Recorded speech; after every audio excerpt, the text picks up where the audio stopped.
Et bonsoir à toutes et à tous. J'espère que, écoutez, vous allez bien. Malheureusement, ce résultat défavorable pour le Borussia Dortmund. On est de retour du coup pour débriefer le traditionnel match de hier. Donc, comme d'habitude, j'ai à mes côtés salut Kylian. Bonsoir tout le monde. Salut Vincent. Bonsoir Maxime, bonsoir à tous. Et on a le bon vieux Franck à nos côtés. Salut Franck. Bonsoir à tous. Voilà, donc écoutez, la fine équipe, tous ensemble, pour débriefer ce match de Pokal qu'on a tous vu, qu'on a vu comment ça s'est terminé. Franck, peut-être je commence avec toi pour donner la parole pour le déplacement que tu as effectué, même si je sais que le cœur n'y est pas, mais nous expliquer en quelques lignes. Ouais, on va dire que ça va être la seule note positive de la soirée, quoi, vraiment, d'avoir vu Kevin. D'ailleurs, je m'excuse auprès de lui, j'ai manqué, je pense, à mes devoirs d'ancien, en n'ayant pas pris de nouvelles de comment il était rentré, le pauvre. Je lui ai écrit ce soir, je m'en excuse, je me suis excusé auprès de lui, parce que bon, il a fait pas mal aussi d'heures de route, 4 heures de route pour venir voir ce match de Pokal, qu'on va dire qui était un peu important à beaucoup, je pense, de personnes, vu que c'est quand même la compétition qui nous permet de briller à un titre assez rapidement et qui nous échappe depuis 2021, quoi. Donc, c'était sympa de voir Kevin. Je le remercie de toute sa sympathie. Il est comme de nombreuses personnes qui sont ici ce soir et que je connais, qui font d'énormes sacrifices pour voir ce BFOB. Maxime qui est à gauche, le Maxime alsacien. Déjà, il a un plus, il est alsacien. Je retiens, c'est bon, je l'ai entendu cette remarque. Non, t'aimes bien Maxime, tu le sais très bien. Oui, je sais, je le prends pas mal et ça fait du bien de découvrir d'autres personnes et d'autres têtes aussi. Ouais, il intégrera peut-être de nouveau parce qu'il avait intégré les Galisha Jungs. Je pense que peut-être il réintégrera, on va voir avec Joël de toute façon. Et donc mon compère je veux dire depuis 2016, Joël, que je vais pas. Donc cette photo, je pense, traduit tout à fait ce qu'est le Borussia Dortmund et qu'on peut souvent voir, quoi. Donc voilà. C'était un déplacement, je vais retenir ça parce que le reste, je n'ai pas trop envie de le retenir.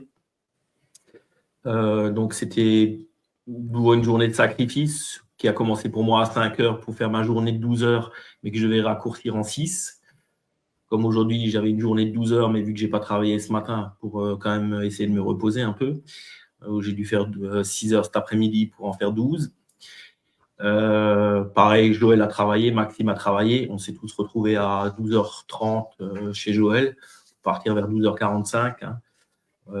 Donc, la route habituelle. Maxime avait demandé que je roule parce que bon, les deux avaient travaillé un peu plus longtemps que moi et à des horaires un peu plus tôt. Donc, j'ai roulé pour toute l'aller que j'ai fait d'une traite parce que bon, avec la route, on ne sait jamais. Et bon, c'était toujours sympa. C'est des moments qui passent toujours assez rapidement, quoi. Je veux dire, on est arrivé à 17h30. On a rejoint Kevin au Fanveld à 18h pour après manger une bonne currywurst au Strubel, aller boire une petite tournée payée par notre ami Kevin. Je remercie encore à la piscine. Et après, on s'est engouffré au Westfalen pour profiter chacun de nos places. Kevin était en bloc 41, donc ça dira quelque chose à Vincent, vu que Vincent a des places en bloc 40.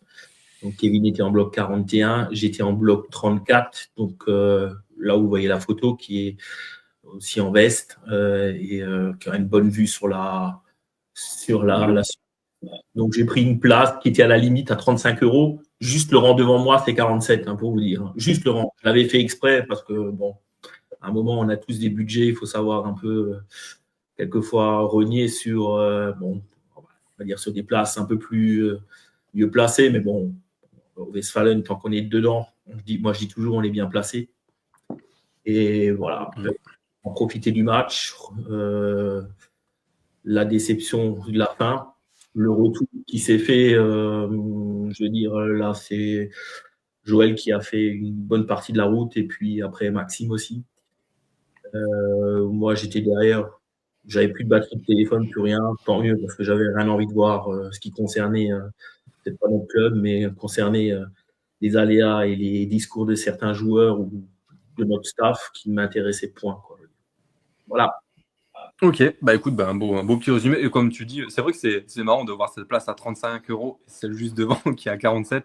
Alors pourtant, tu vois la même chose. Il n'y a rien de plus, c'est le même siège. Mais c'est l'expérience, ça. C'est l'expérience de Franck qui sait. Hein, oui. Bravo, félicitations.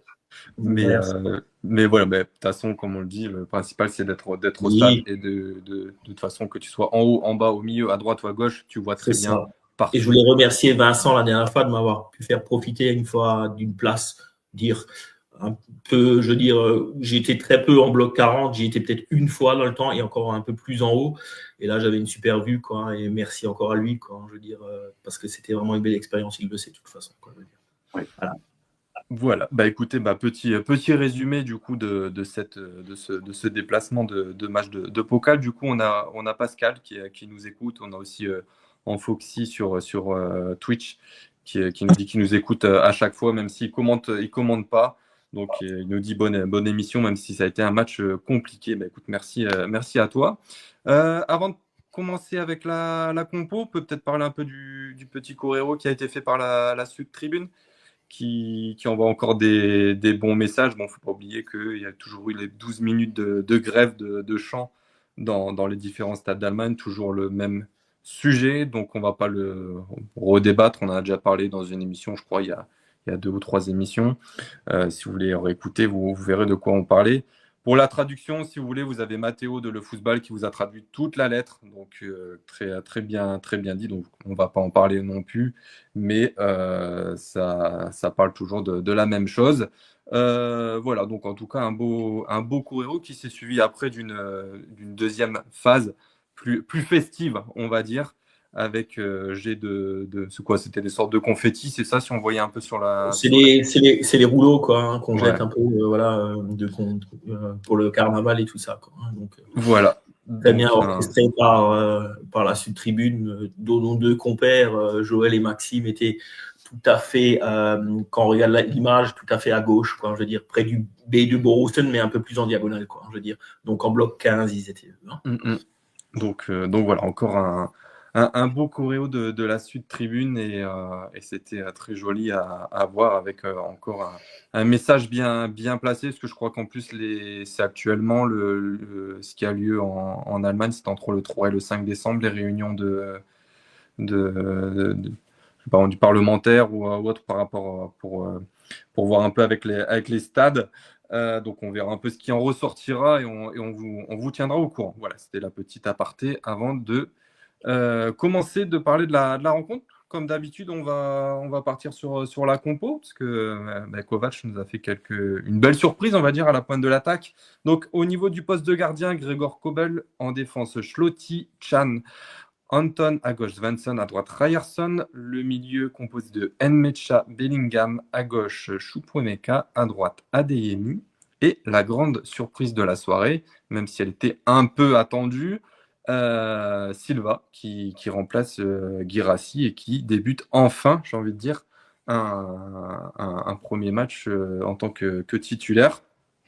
Vincent, du coup, qu'est-ce que t'en pensais de cette compo?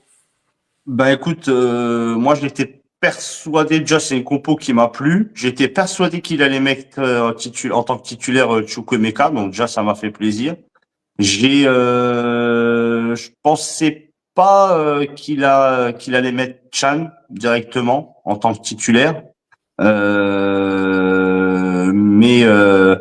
le Anton a fait un super bon match, je trouve. C'est mon avis personnel. Et par contre, moi, j'avais quand même l'espoir que Silva soit titulaire, mais j'y croyais pas du tout. Et franchement, ça m'a fait vraiment plaisir de le voir débuter cette rencontre parce que il a fait une très très belle rencontre. En tout cas, il a été convaincant à mes yeux. Ouais, c'est clair que c'était la petite surprise, même si on savait ce qui s'était passé avec Guirassy le week-end dernier. On va pas en débattre une énième fois, mais ça se sentait venir un peu le cas Silva qui allait arriver en tant que titulaire. Kylian, toi, t'en as pensé quoi de la compo? Alors, par rapport à l'image que tu as, il y a un truc qui est quand même important, c'est que Chan et Anton sont inversés Oui. dans le match, je veux dire. Et ça, c'est pas anodin. C'est pas anodin parce qu'aux yeux de Kovac, Anton, c'est le patron, même en présence de Chan. Et on pourra en reparler, mais ça veut dire beaucoup, je trouve, sur les performances de Anton, sur son aspect leadership que j'ai pas suffisamment souligné sur les derniers matchs. Franchement, Anton, il est irréprochable sur beaucoup, beaucoup de points. Chan, on sait qu'il alterne le bon et le pas là, parce qu'il se remet de sa longue blessure. Donc, naturellement, il va y avoir une rotation à faire avec Anselmino. Mais si je dois parler de la composition dans son ensemble, pour moi, elle est parfaite. Il n'y a pas une erreur de la part de Kovac. C'est le meilleur 11 qu'on peut aligner, c'est celui-là. Si on se base sur les performances récentes, c'est le 11 qu'il fallait aligner et il l'a fait. Il a osé mettre Guirassy sur le banc, mais pas que pour son attitude, aussi pour ses performances qui sont pas bonnes. Lancer Silva, pour moi, il n'y a rien à dire en fait. C'est le 11 qu'il fallait mettre et c'est le 11 qu'il a mis, donc 10 sur 10. D'accord, ok. Bon, toi, fan de la compo. C'est vrai que tu as souligné un point, c'est que Chan, comme il revient de blessure, il a du temps de jeu et des fois il fait des pauses. Après, ce qui est bizarre aussi, c'est qu'il ne fait pas la même chose avec Schlotti. C'est que pourtant, il revient d'une longue blessure aussi. Et au vu de sa prestation, et on va pouvoir en parler, peut-être un peu le faire souffler, sachant qu'il a quand même enchaîné les matchs de la Mannschaft aussi. Donc, c'est bizarre qu'il continue quand même à laisser Schlotti en tant que titulaire, et alors qu'il y a peut-être un Ben Sebaini qui pourrait revenir un peu dans cette compo. Tiens, Franck, je te laisse le mot de la fin sur cette compo. Bah, mettez Ben Sebani déjà d'office, je pense, dimanche pour Hoffenheim. D'après moi, je pense que Schlotti va faire banquette, quoi. Vu sa prestation calamiteuse. Ah, bon, bah, D'accord, merci Franck. c'est au moment où Juste je un devais truc. parler, vas-y.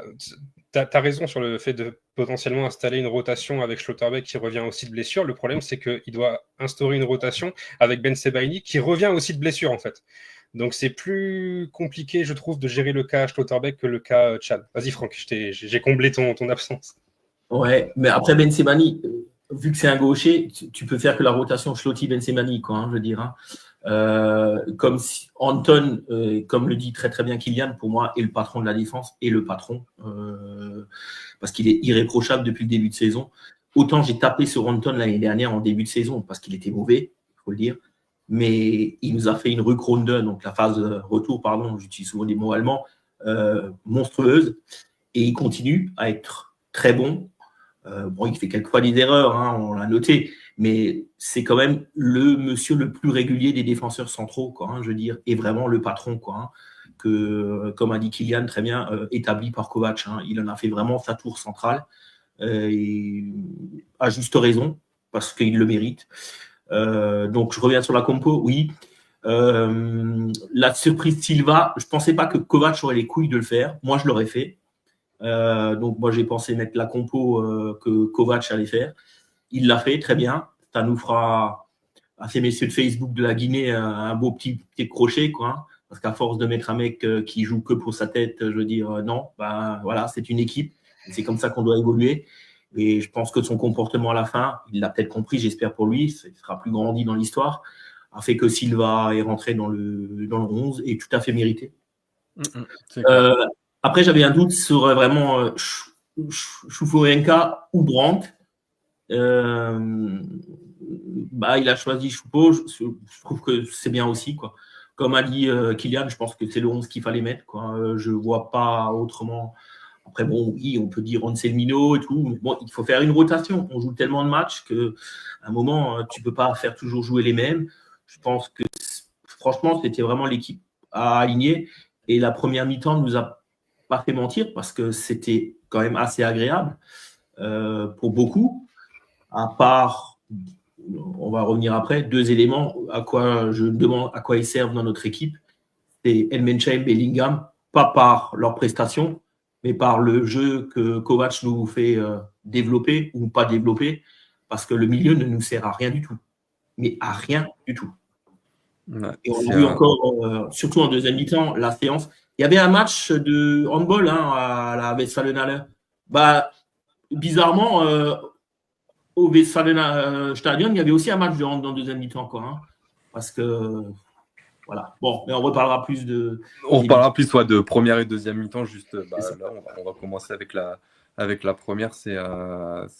Après, juste pour Anselmino, je comprends aussi le choix de Kovac de plus mettre Can, parce que 8e de finale de Pokal contre Leverkusen à la maison, match à enjeu, match où tu as besoin d'expérience. Anselmino, même s'il a tout prouvé qu'il mérite sa place comme sans doute un titulaire, je comprends que tu mettes un briscard expérimenté dans les grands matchs et dans les matchs qui comptent. Donc pour moi, c'est pas une erreur de coaching d'avoir mis Anselmino sur le banc, malgré le fait qu'il soit bon tout le temps, en fait. Et puis il a enchaîné aussi 2 matchs d'affilée aussi, Anselmino. Donc on l'avait vu que déjà les petits problèmes musculaires qu'il avait.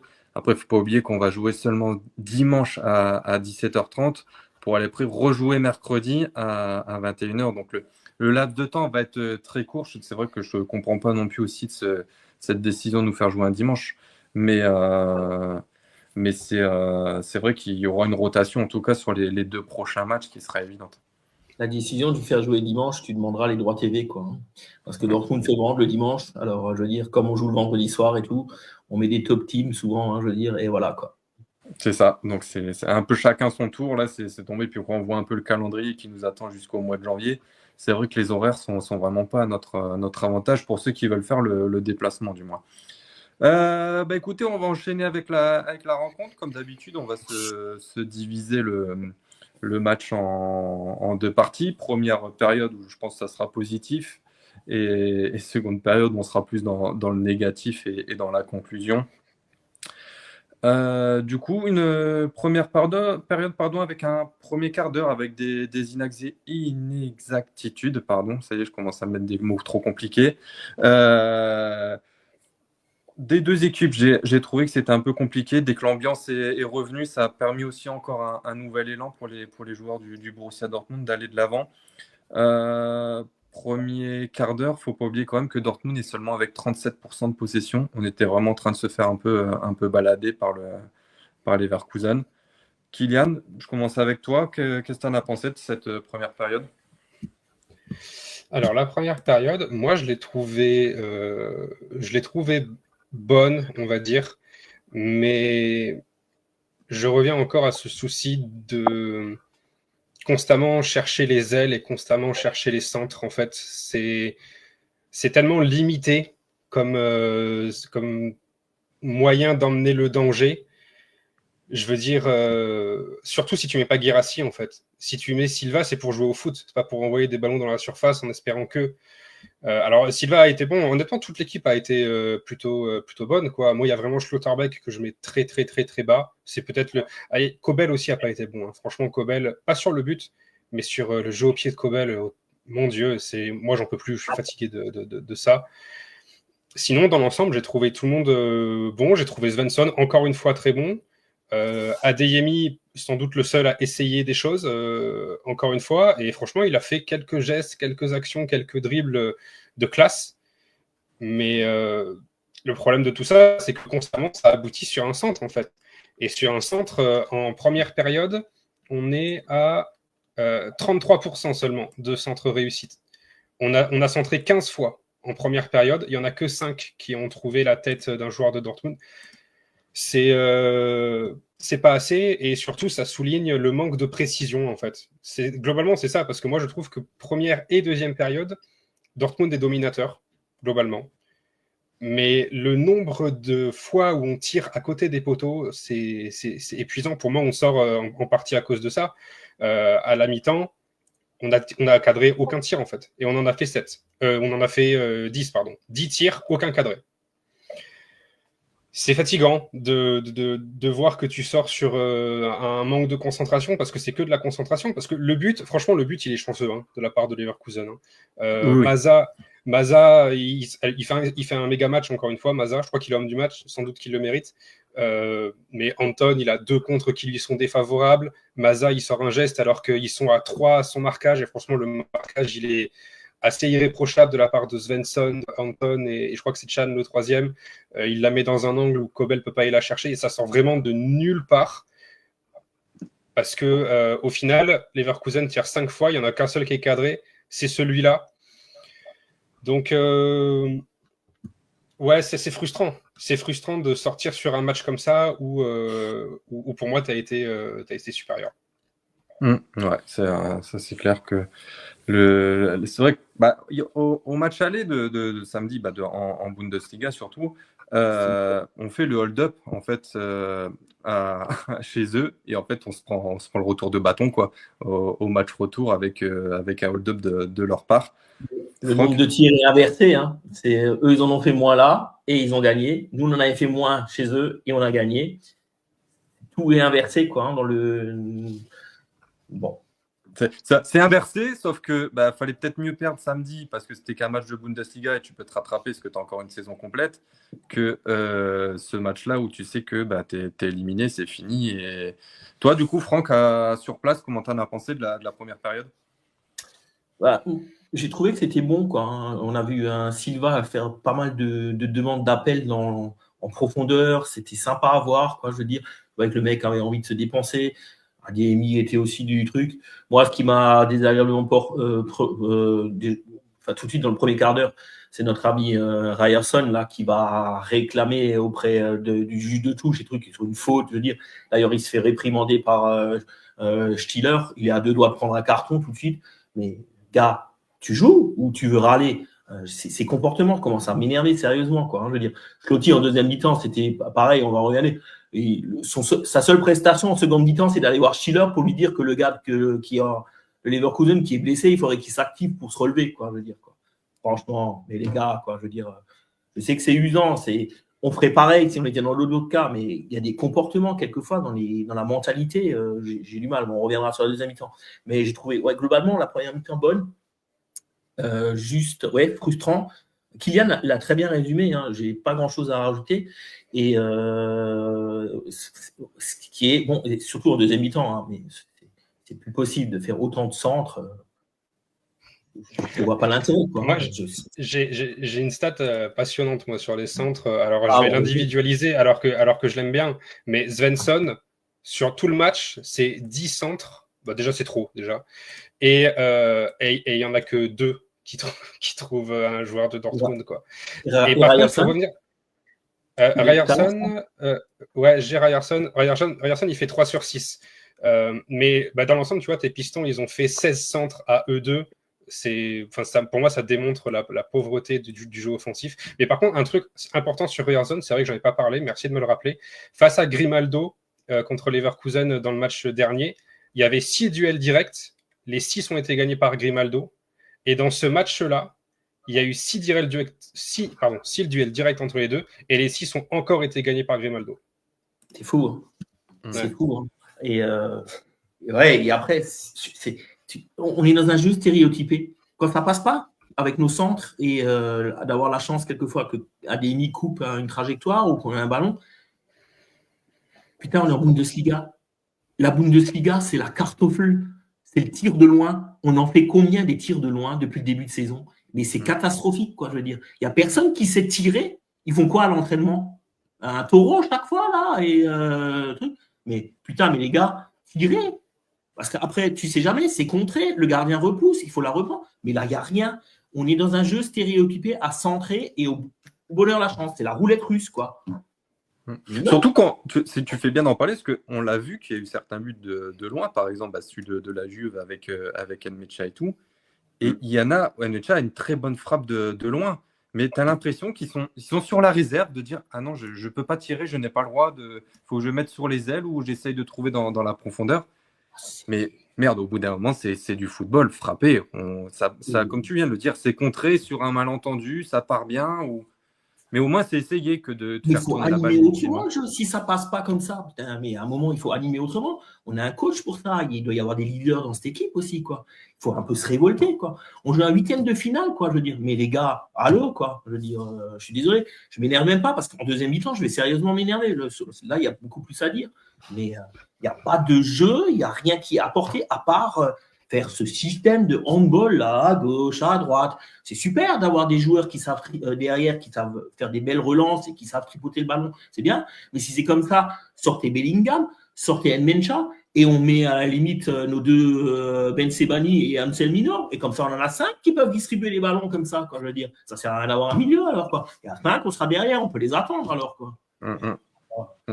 C'est vrai que le milieu de terrain, il est quand même oublié dans ce système de jeu où en fait, il sert à rien, quoi. Tu le vois sur le but de Maza, comme le milieu de terrain est coupé. Il n'y a rien au milieu. Et ça leur permet, le but de Leverkusen, je veux dire, c'est un but école à voir, mais c'est magnifique. Du départ du gardien de Flecken jusqu'à devant, c'est magnifique. Je l'ai revu, je l'ai décortiqué 50 fois. C'est magnifique. Mais il n'y a personne au milieu pour contrer un moment. Tu vois qu'Nmecha, il est déjà plus sur la défense derrière. Bellingham était devant dans une aire qui ne devait pas être. Et au milieu, c'est l'espace. C'est l'espace. C'est ça. Voilà. Et on le voyait aussi sur le pressing, quand Nmecha et Bellingham faisaient la même chose. Et en fait, on se retrouvait avec un milieu complètement vide, désert, où il n'y avait personne. Et d'un coup, ils se rendaient compte que les deux étaient au même endroit et que du coup, tu avais Bellingham qui était en train de reculer. Mais ça laissait des boulevards au milieu de terrain. Dernière petite note pour que je termine sur ça. Je trouvais que Choupo-Moting, il a essayé de se projeter par moment et de percuter, quoi. Il n'a pas eu de réussite, malheureusement, quoi. Je veux dire. Mais tu voyais qu'il y avait quelque chose, quoi. Je veux dire, surtout en première mi-temps. Après, en deuxième mi-temps, on en parlera plus tard. Voilà. C'est ça. Tu fais bien de parler de Choupo-Moting parce qu'il y avait quand même cette petite faute dans la surface en première période qui laissait Pat Guillou et Jean-Charles Sabatier, ils étaient partagés un peu sur la faute. C'est vrai qu'il y a un petit tirage de maillot quand même. Vous avez entendu ce que Stiller a dit à Kovac pour ça. Hein. Il n'y avait pas assez pour donner un penalty. Mais on en a vu pour moins. Hein. Ouais, mais c'est ça. Mais il n'y a pas assez. Et c'est quoi ça? Il y a faute ou il n'y a pas faute? C'est pas qu'il y a assez ou il n'y a pas assez. C'est où il y a faute ou il n'y a pas faute. Mais on ne dit pas il n'y a pas assez. Ben non. Moi, j'étais arbitre pendant 17 ans. Je ne vais pas dire oui, il y avait quelque chose, mais ce n'était pas assez. Non, mais après, il y a sur le fait aussi, sur l'action, tu as l'impression que Choupo-Moting en rajoute un peu sur le. Ouais. C'est ça là où moi, je ne sais pas, je pense que vous l'avez mieux vu. Moi, en direct, je ne le donne pas. Je pense qu'il exagère. Mais je suis trop loin pour pouvoir juger cette situation. Ouais. Mais sur la vidéo, en tout cas, tu as l'impression que ça donne qu'il accentue la faute, en fait. Tu vois, il faisait un peu comme Adeyemi avant, où il se jetait, etc. Là, tu sens qu'il se balance un peu. Tu vois que c'est pas très naturel. Donc, ça peut siffler. On a vu des fautes pour moins que ça. Et surtout lors des derniers matchs. Mais bon, après, voilà, comme je dis toujours, c'est pas parce qu'on n'a pas eu un penalty qu'après, il y a quand même. Il restait du temps, il restait du jeu. C'est pas ça qui aurait déterminé le match, à mon avis. Vincent, du coup oui, vas-y, Kylian. Personnellement, le penalty, je le donne pas non plus. Mais là où je trouve M. Stiller bon, c'est que il n'a pas bougé son curseur pendant le match. Il a admis que on siffle pas trop. On laisse le jeu se dérouler, en fait. Et l'exemple de Chukwuemeka, et il y a un contre-exemple 10 minutes plus tard aux abords de la surface de Dortmund, où c'est plus ou moins la même chose et il siffle encore pas. Pour moi, c'était un arbitrage qui était cohérent. Et juste un truc, je vous trouve assez dur, moi, sur les frappes. On a frappé, les gars, en 45 minutes. 10 frappes, quand même. 10 frappes, dont 6 en dehors de la surface. Pour moi, le problème, c'était pas le fait qu'on frappe ou qu'on frappe pas. C'était surtout que nos frappes, il y en a 0 cadré, en fait. C'était ça, le vrai souci. C'est que tu tires à côté constamment, en fait. Et ça, c'est pas si commun que ça. Ouais, mais tu vois qu'il y a pas toutes les frappes ne sont pas amorcées de quelque chose de correct. Ademi loupe 2 fois le cadre, hein, je veux dire, il a des occasions. Mais j'ai déjà vu des matchs, je veux dire, à une époque, en Bundesliga, dans les années 90, la moyenne, c'était tu tires 30 fois au but, hein, je veux dire, et tu tirais beaucoup plus. Là, c'est quand même très réduit. Sur ce match-là, peut-être on a tenté un peu, mais c'est quand même très réduit, quoi, je veux dire. Oui. Et surtout, les frappes ne viennent pas de situations offensives construites, fluides, comme le but de Leverkusen, typiquement, ça je suis d'accord. Ça, oui, ouais, je suis d'accord. Ouais, tout à fait. Tu l'expliques très bien, Kylian. Ouais, tout à fait, c'est ça. Vincent, du coup, pour clôturer, toi, la première période, bon, voilà, il y a Silva qui était à la pointe de l'attaque, donc c'est vrai moi je trouvais qu'il ramenait un petit côté plus animé dans le jeu, qu'il apportait quelque chose il s'est donné, je veux dire, on le voyait un peu à droite, à gauche, peut-être même un peu partout et nulle part de temps en temps. Il y avait une petite action aussi à la 40e que j'ai bien aimée, c'était la petite talonnade où Adeyemi reprend derrière. Et malheureusement, c'est Robert Andrich qui la sort. Mais ça, c'était une très belle occasion. Qu'est-ce que tu en as pensé, toi, de cette première période?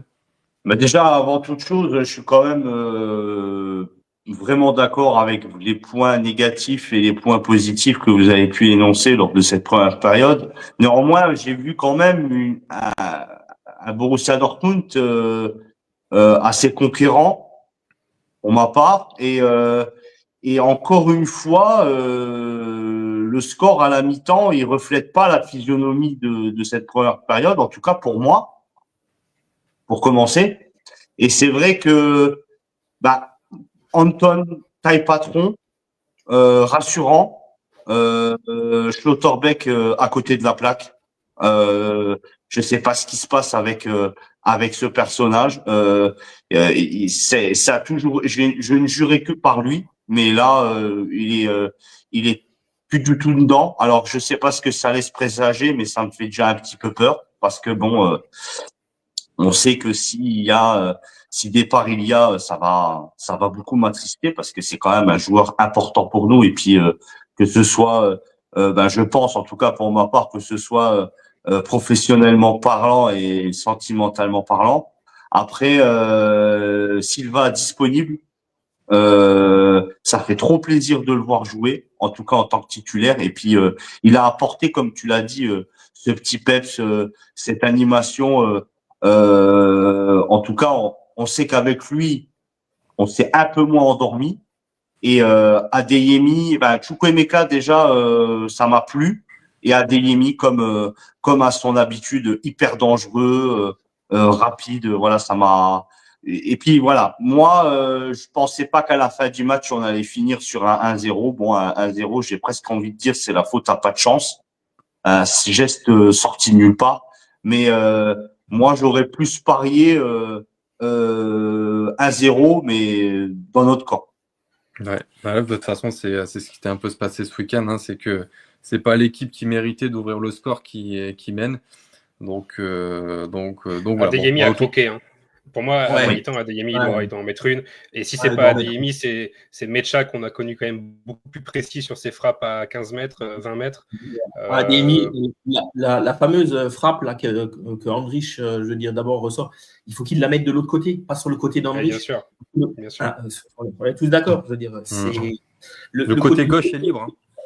J'ai pas compris pourquoi il va la mettre dans le coin qui est le plus serré et où tu as Andrich qui vient en reposition et le gardien est plus proche de ce côté aussi.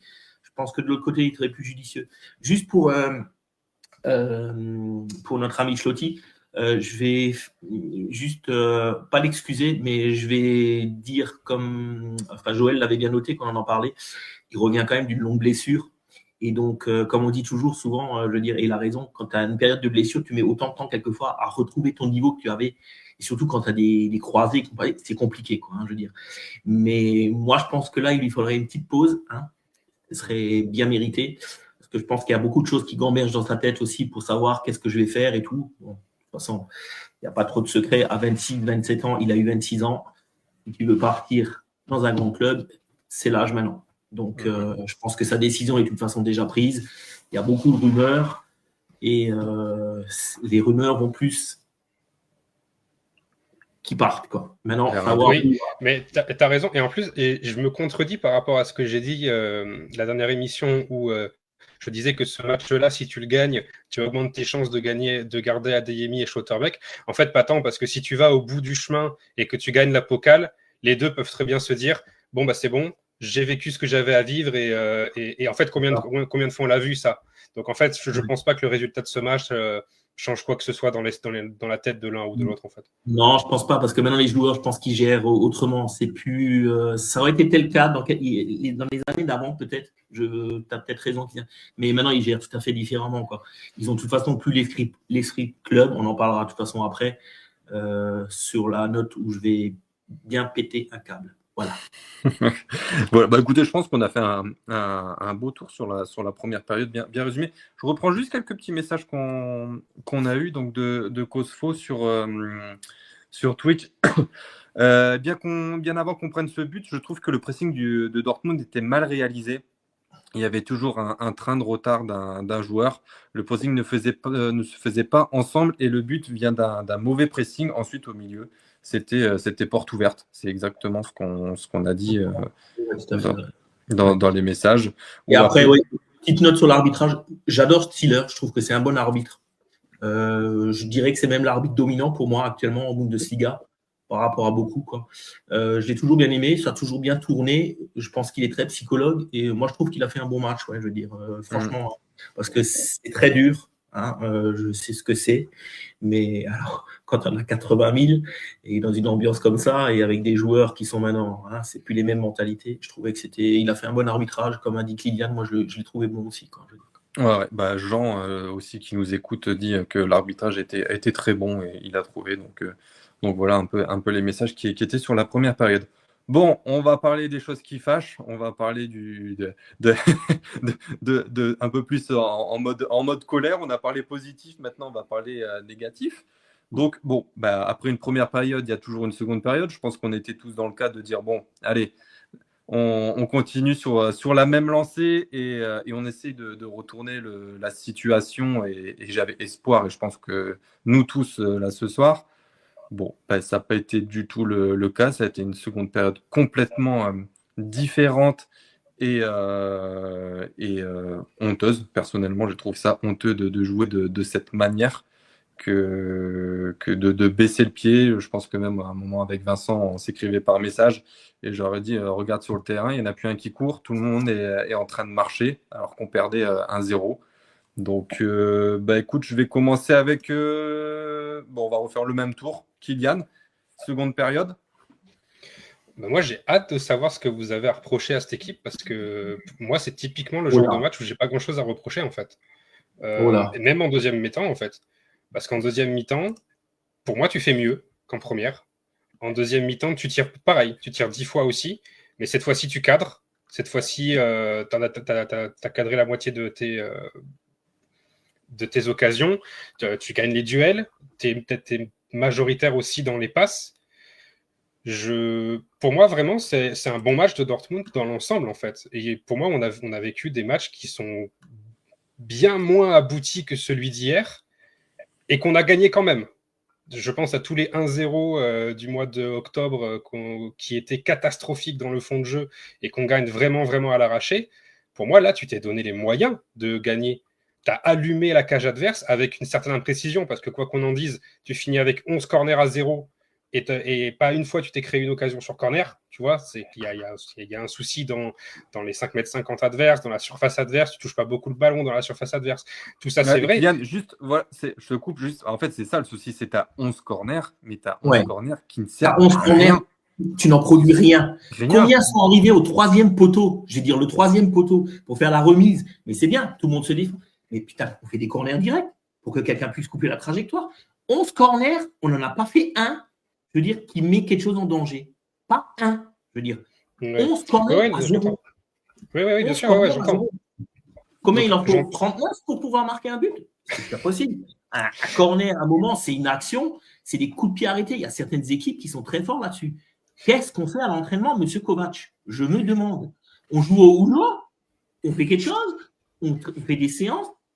Il y a 11 corners à 0. Un but. Oui, j'entends, mais en fait, moi, quand je vous écoute, on dirait qu'on a eu un jeu pauvre et qu'on n'a rien proposé. Moi, je trouve pas. Si tu arrives avec 20 tirs à la fin du match, c'est que quand même, tu as écrasé Leverkusen dans les deux premiers tiers du terrain. Alors, les occasions, tu te les as produits, en fait. Et les 11 corners, ils viennent pas de nulle part. Ils viennent du fait que tu as tenté, tu vois, que ça a été dévié, que le gardien a fait un travail. Et après tu n'en fais rien. Pour moi, le problème, hier, c'est la finition avant tout et la précision avant tout. Mais ça reflète pas du tout les reproches qu'on pouvait faire à cette équipe sur tout le mois d'octobre et sur tout le mois de novembre, où on disait qu'il n'y avait aucun fond de jeu. Tu t'es quand même concrétisé des occasions beaucoup plus que Leverkusen. Leverkusen, ils finissent qu'avec 6 petits tirs, hein, tu vois. Donc derrière, tu n'as pas été mis en danger tant que ça. Hein. Et au niveau XG, tu finis à 1,3 contre 0,3. Donc, je ne suis pas certain. La conséquence est catastrophique parce que tu sors de la Pokal et tu peux difficilement faire pire que ça cette année. Mais dans le fond de jeu du match, franchement, tu mérites de le gagner plus que Leverkusen. Et je ne sais pas si c'est un hold-up parce que Leverkusen n'a pas été non plus catastrophique. Hein. Maza était très fort, Alex Garcia, Grimaldo, ils ont tous été très très bons. Mais tu gagnes pas et c'est dommage, mais parce que le foot tombe aussi parfois du mauvais côté. Combien de fois on a réussi à faire tomber la pièce du bon côté, tu vois? Mais pour moi, là, il n'y a pas matière à allumer tant que ça les joueurs de Dortmund. Hein. Alors, vu de ta télé peut-être, mais vu du stade, c'est tout à fait différent. Quand tu regardes l'ensemble des joueurs et tu vas pointer les joueurs et tu vas regarder, je veux dire, franchement, dans l'envie, c'est ça, vouloir prendre un titre. Je suis d'accord, on a essayé dans le jeu et tout ça. Mais à un moment, quand cette méthode ne marche pas pendant 20, 30 minutes, tu essaies de changer quand même quelque chose. Là, rien. On a fait des centres à gogo. C'est passé dans tous les sens, quoi. Ça n'a pas réussi. Tout à fait d'accord. Regarde Leverkusen, il marque un deuxième but qui est douteux. Je veux dire, on peut l'accepter. Ouais. Parce que l'autre est en hors-jeu de position sur la première phase, mais pas sur la deuxième. Et ils ont 2 actions. Ils ont les 2 plus belles actions, je veux dire, du match, quoi. Je veux dire. Parce qu'il produit du jeu. Mais nous, on n'a pas produit ce genre d'action, quoi, je veux dire. Et après, tu as raison, ça ne nous a pas réussi. Contre Köln, ça nous réussit. On fait autant de centres à un moment en deuxième mi-temps aussi. Et on a la chance de la frappe de Bayer qu'elle passe, quoi, je veux dire. Là, et là, je suis d'accord avec toi, Adeyemi a croqué beaucoup. Il a eu des occasions, on ne les a pas. Mais là où je me pose la question, c'est dans notre jeu, à quoi sert notre milieu de terrain? Bellingham, tu me dis qu'il a joué. Heureusement que j'ai vu la compo de début de match, parce que je ne sais pas ce qu'il a fait pendant tout le match, quand je veux dire. Et El Mencha, on l'a vu un peu plus, mais à quoi nous sert notre milieu de terrain? À quoi? Il n'y a rien qui passe par ce putain de milieu de terrain, quand je veux dire. Rien. Donc, on est toujours cantonné à faire ce système de jeu minimaliste de Kovac. On n'a pas de plan B. On n'a pas de plan C. Bah, déjà, il faut que le plan A soit déjà pas bancal, je veux dire, mais on n'a pas de plan B. On ne trouve pas autre chose, quoi. On n'a pas fait d'appel au milieu, il n'y a rien, il n'y a personne en profondeur. Alors, est-ce qu'on a les attaquants pour le faire? Je ne sais pas. Je pense que oui. Guirassy, c'est avec Silva, tu vas vers ce fond de jeu-là. Avec Silva, plus qu'avec Guirassy, tu cherches plus à exploiter la profondeur que les centres. Mais aujourd'hui, tu n'as pas suffisamment travaillé ça depuis le début de saison, depuis que Kovac est là, tu vois. Ouais, mais par contre, juste un truc. Les changements de Kovac, ils sont bons. Moi, je les trouve tous bons. Je les trouve résolument offensifs. Je les trouve cohérents aussi. Tu vois, t'en as pensé quoi, toi, des changements? Oui, mais les joueurs, je vais en pointer un du doigt parce que je l'ai mis titulaire. Brandt, il nous apporte quoi sur sa rentrée? Rien. Waouh! Et le truc qu'il a fait, c'était. Tu sais que moi, j'ai une machine Brandt, tu la mets, tu peux mettre départ différé. Il devait être sur départ différé aussi. Hein. Mais pas sur tout de suite, je rentre et j'essaye de faire quelque chose, quoi. Après, oui, les changements, je suis d'accord, il les fait quand il faut. Il a vu qu'à la 60e, il fallait parce que, tu vois, on a dit, jusqu'à la 57e minute, on s'est demandé, on s'est fait chier, nous. Hein. Franchement, tu te demandais s'ils avaient envie, quoi. Hein, je veux dire. Et tu voyais certains joueurs, mais Joël a eu la réflexion, il s'est dit, les mecs, c'est 8e de finale, tu peux arriver en quart. Après, c'est pas sûr qu'on arrive jusqu'au bout, mais c'est le seul titre qu'on peut espérer, je veux dire, à la boulie, quand tu vois les autres en haut, là, le Bayern, qui sont quasi inaccessibles, je veux dire, oui, la Ligue des Champions avec la nouvelle formule, je ne crois pas qu'on peut y arriver, hein. On ne sait jamais, hein, je veux dire, il ne faut pas rêver, quoi. Mais donner un peu plus, Clotti, tout ce qu'il a fait en deuxième mi-temps, rien. Il est allé voir Steeler pour dire que le mec de Leverkusen, il faudrait qu'il se lève plus vite, quoi, je veux dire, quoi. C'est tout ce qu'il a fait en deuxième mi-temps, quoi, je veux dire. C'est un moment, il faut pas aller des trucs, il faut y aller, il faut cravacher, il faut mettre des tacles, je veux dire. Je vous ai parlé de joueurs, hein, comme Paulsen et les trucs, les mecs qui y allaient, mais là, qui y allait au charbon? Vous avez vu, Anton, il s'est pris un carton à la 68e minute. C'était la faute, la combienième faute du Borussia Dortmund à la 68e? Deuxième faute. Allô, les gars, t'as une équipe comme ça, il faut leur rentrer dedans. On est chez nous, non? Mais merde, c'est le foot, c'est pas un sport de gonzesse. Il faut montrer qui est là, quoi, je veux dire, à un moment. Pas faire des fautes bêtes non plus, mais il faut mettre du truc. Mettre de l'impact. Un peu d'impact. En deuxième mi-temps, l'impact, pendant les 12 premières minutes, il n'y avait rien. Mais rien. À un moment, il faut se rebeller, quoi, je veux dire. Là, il y a des mecs, hein, je veux dire, je suis en colère parce que quand tu fais tellement de sacrifices, il y a beaucoup de gens qui en font.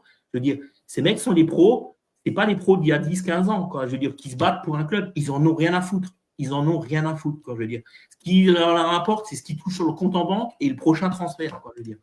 Mais à un moment, vous jouez pour un club ou vous jouez pour votre gueule?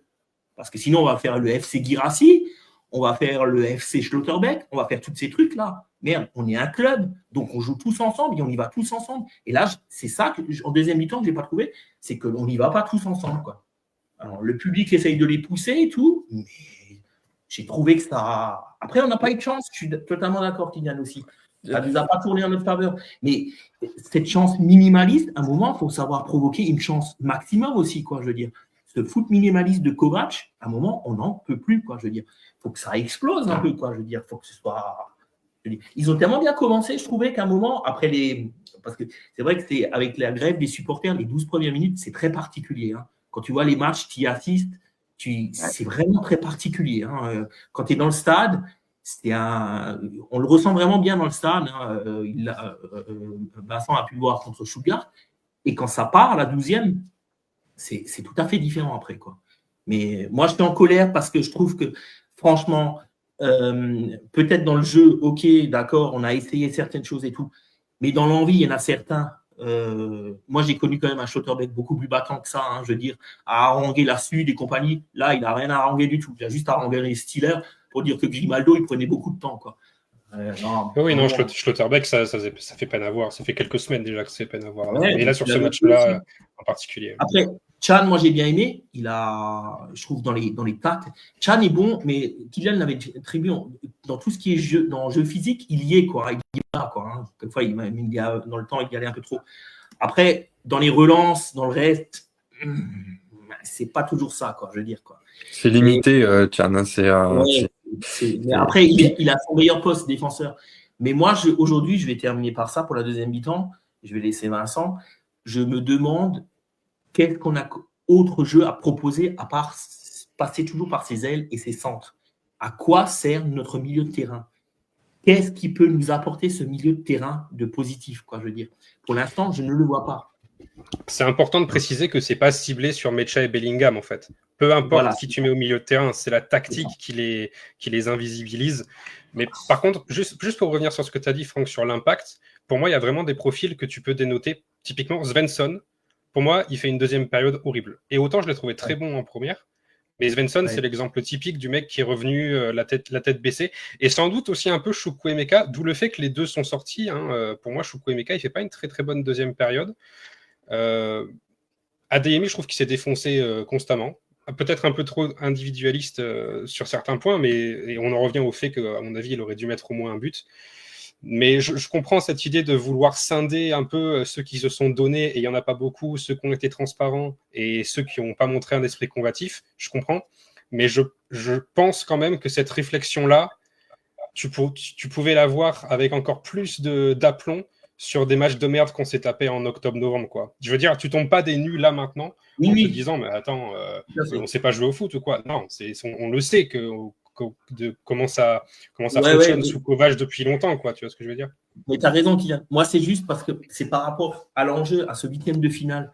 Quand tu vois cette ville, Vincent le sait, je veux dire, Maxime aussi, il commence à le voir quand il va. Pour tous les spectateurs, ce match-là, il était hyper important parce que c'était un 8e de finale. Ça pouvait nous donner la Pokal, c'est tellement important aux yeux des fans allemands, je veux dire. Et je comprends pas comment on peut tourner cette deuxième mi-temps. Moi, je me suis dit, la première mi-temps, je trouvais que c'était bien. On prend le but. Franchement, c'était désolant parce que je trouvais qu'on dominait, on faisait quelque chose de bien. Et je me suis dit, deuxième mi-temps, ils vont sortir avec les couteaux sous la dent, quoi, je veux dire. Non. Tout le contraire. Tu fais... Ouais, franchement, à la mi-temps, on rentre à 0-1. Pour moi, on allait revenir en continuant de forcer. Ouais. Franchement, je doutais pas trop. Ouais, parce que l'équipe était en place. Je veux dire, Silva, je sais pas, il y a eu un refroidissement. Voilà. C'était bizarre. Il y a Joël qui m'a devancé un peu sur ma question. Tu vois, quand tu disais on a eu 20 frappes, etc., il pose comme question, mais du coup, il dit Flicken a fait combien de gros arrêts sur les tirs de Dortmund? Je crois qu'il y en a un moment qui repousse. Hein. Il y a leur retourné acrobatique, un moment où la frappe de Anton sur le coin, là où le gardien est dessus. Mais moi, j'ai pris ça comme référence. Après, ouais, tu fais 20 tirs, mais les 20 tirs, en fait, ils sont pas cadrés ou c'est des... où le gardien n'a rien à faire. C'est la boulette, à un moment, Flecken, c'est en deuxième mi-temps. C'est qui se retrouve? C'est Ryerson qui se retrouve devant. Ryerson, ouais. Voilà, c'est ça. Bon, là, c'est pas de chance, je veux dire. Franchement, Ryerson, il ne peut rien. Je veux dire. Alors, Flecken, sur 90 minutes, il fait 4 arrêts. Maintenant, je vais vous donner les situations. Le premier arrêt qu'il fait, c'est 58e minute sur une frappe de Nmecha. Mais c'est une frappe, tu vois, qui est notée à 0,03 XG. Donc, je pense que l'arrêt n'est pas fou. Ensuite, deuxième arrêt, 80e minute, c'est sur un corner de Anton. Donc, j'imagine... Ah non, pied droit. Pied droit, Anton, corner, 80e minute. C'est celui-là. 0,1 XG. Donc, à la limite, c'est peut-être lui le plus gros. Et après, c'est ça qui fait de la peine, c'est que pour aller au troisième, il faut aller à la 94e contre-attaque, frappe de Guirassy. 0,05 XG, donc a priori pas un arrêt de fou. Et le dernier, elle était complètement morte, la frappe, c'est à la fin quand il essaye de loin. Et le dernier, c'est Bellingham, 97e, sur a priori un coup franc, je pense, lancé en coup de pied arrêté, une tête, 0,04 XG. Donc je suis d'accord sur le fait que Flecken ne fait pas d'arrêt décisif, mais dans l'absolu, j'ai été le premier à le dire, hein, si tu tires 20 fois et que tu cadres que 4 fois, pour moi, le problème, c'est pas que le gardien a fait une performance de dingue, c'est pas le cas, c'est que tu n'as pas su régler la mire. C'est que tu avais un manque d'efficacité. Vincent, je vais te donner la parole juste là maintenant. Il y a juste Joël qui dit aussi regarde la réaction des fans lorsque le second but de Leverkusen est refusé. Franck, tu étais sur place et c'est vrai qu'il y a toute cette joie et d'espoir encore de dire bon, au final, c'est bon, ça fait pas 2-0, ça fait 1-0. Tout est encore possible et tout. Et je pense qu'on est d'accord. À ce moment-là, je sais pas, dans ta tête, tes joueurs, tu dois avoir la hargne de dire ok, on a une deuxième chance, on peut essayer de revenir au score. Parce que tu reviens au score à la 60-65e minute, le match devient, à mon avis, complètement fou et complètement différent. Alors après, on va pas refaire le match, c'est pas le but, mais voilà, on a eu de la chance et on aurait pu faire quand même largement mieux au vu de la prestation qui a été proposée. Vincent, c'est à toi. Moi, c'est le problème, je suis d'accord avec Kylian et je suis aussi très très d'accord avec Franck et ça s'explique par le fait pour moi, on fait déjà un mauvais début de seconde période, hein, on va pas se mentir, on s'est réveillé peut-être il me semble à la 55 ou la 60e minute de jeu où on a vraiment poussé et c'est vrai qu'on a vu la capacité de notre jeu à s'élever et puis à réduire notre adversaire, hein, c'est le mot. Et par contre, c'est vrai que le dernier geste était les derniers gestes étaient très très approximatifs, hein. La frappe de Brandt qui finit je sais pas où, à la buvette. Ouais, mais ça m'a saoulé, hein, je te dis la vérité. De toute façon, c'est pas compliqué, c'est à partir de cette frappe que j'ai vu partir in the garden là, où j'ai compris qu'on allait jamais égaliser. Et c'est vrai que là où je comprends Franck à 100%, c'est que quand tu vois ça, tu te tapes déjà 4h30 de route. Effectivement, tu vois que tu prends un but et puis il y a l'espoir qui renaît avec le but annulé. Les supporters qui poussent son équipe à aller chercher l'égalisation. Et en fait, tu vois qu'au final, tu en arrives à la conclusion, tu te dis putain, mais qu'est-ce qui manque à cette équipe pour tout arracher? Parce qu'on pouvait tout arracher. On pouvait tout arracher lors de ce match. Alors, je me lâche un petit peu dans mes paroles parce que je parle pas vraiment comme ça. Mais, moi, personnellement, je suis pas en colère. En fait, je suis déçu, mais vraiment déçu parce que quand le match était fini, déjà, félicitations à Franck d'avoir fait le déplacement avec Joël et tout le monde, parce qu'il fallait vraiment le faire encore une fois en pleine semaine, surtout pour en arriver à ce score final, parce que les statistiques en plus parlent en notre faveur. Hein. Sur l'ensemble des statistiques, on est clairement dominateur.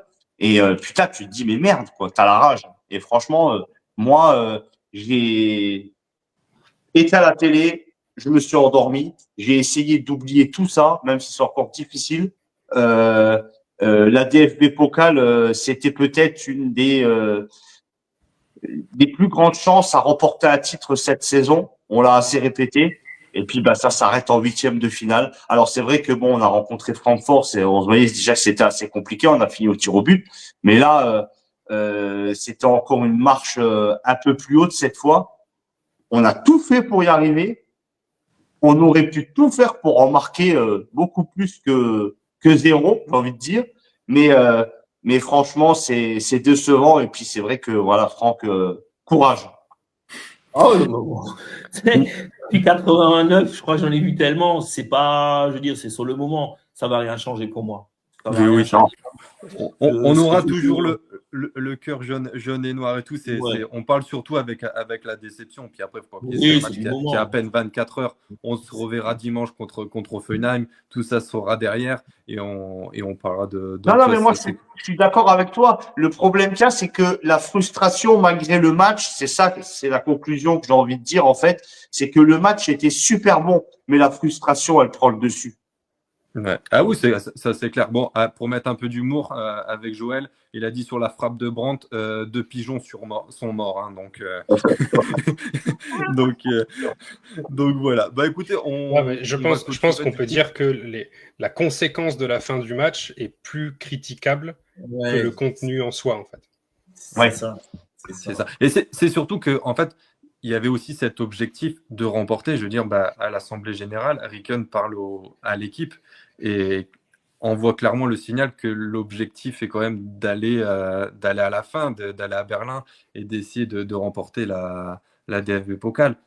Ouais. Après, moi, j'ai pas trouvé ça très, très judicieux de Ricken de le dire un truc.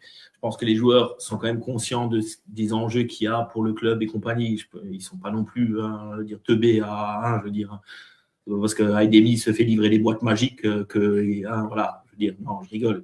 Mais c'était un pic. Tu mets peut-être plus de pression à l'équipe. Après, on sait pas. Je veux dire, je vais pas maintenant rentrer dans ce débat-là, quoi. Je veux dire, mais c'est vrai Bah, que c'est la on l'a frustration. Quoi. On l'a déjà vu de façon à chaque fois de parler Oui, d'objectifs ouais, en public. Ça nous a jamais porté chance et ouais, ça nous a au contraire jamais. porté tout le temps la poisse. Donc Voilà. bon, Tout à maintenant fait. la direction en espérant qu'elle comprenne le message. Pour clôturer du coup ce match, bon, on voit quand même les têtes basses à la fin. Moi, il y a une tête où on voit à la télé, c'est Adeyemi.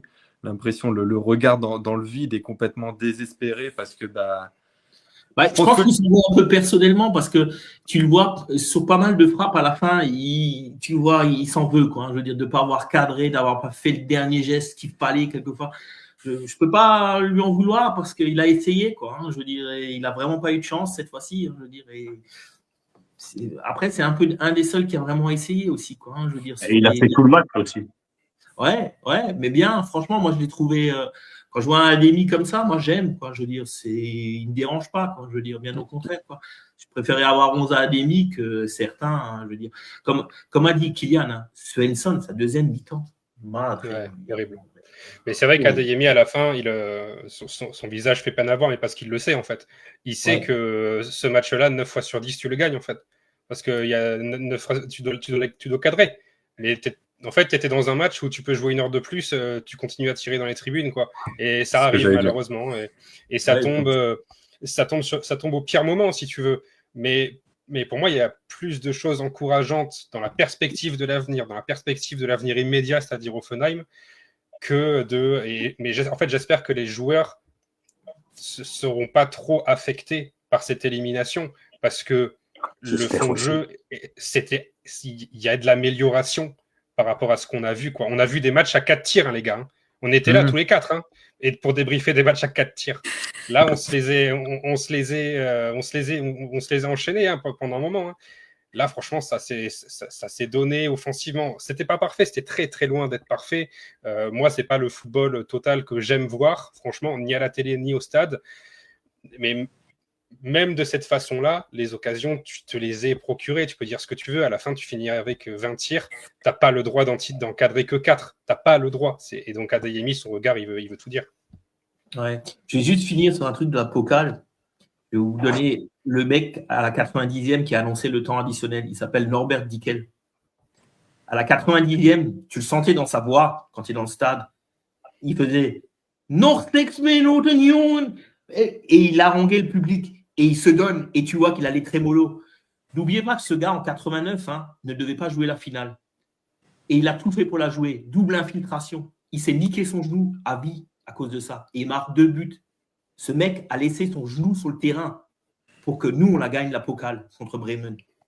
Et tu vois, certes, tout est, je veux dire, comme Kylian a tout le résumé, mais je n'ai pas vu des joueurs qui, à la fin, tombaient, je veux dire, de fatigue. Tous, je veux dire, il y en a certains qui vont être. Mais je n'ai pas vu tous les mecs tout donner, quoi, je veux dire, jusqu'au bout, quoi. Parce qu'un match comme ça, tu dois le finir, tu dois être vide, plus rien. Ah, tu dois être sur les rotules. Hein. Et c'est ça que moi, en tant qu'ancien, j'ai du mal, quoi, je veux dire. Parce que Norbert Dickel, lui, il y a laissé sa santé. Après, il a essayé de rejouer, après cette finale de Pokal. Il n'a plus jamais pu. Il a été mis Sporting valide, quoi. Mais lui, il a voulu la gagner, cette Pokal, jusqu'au bout, quoi.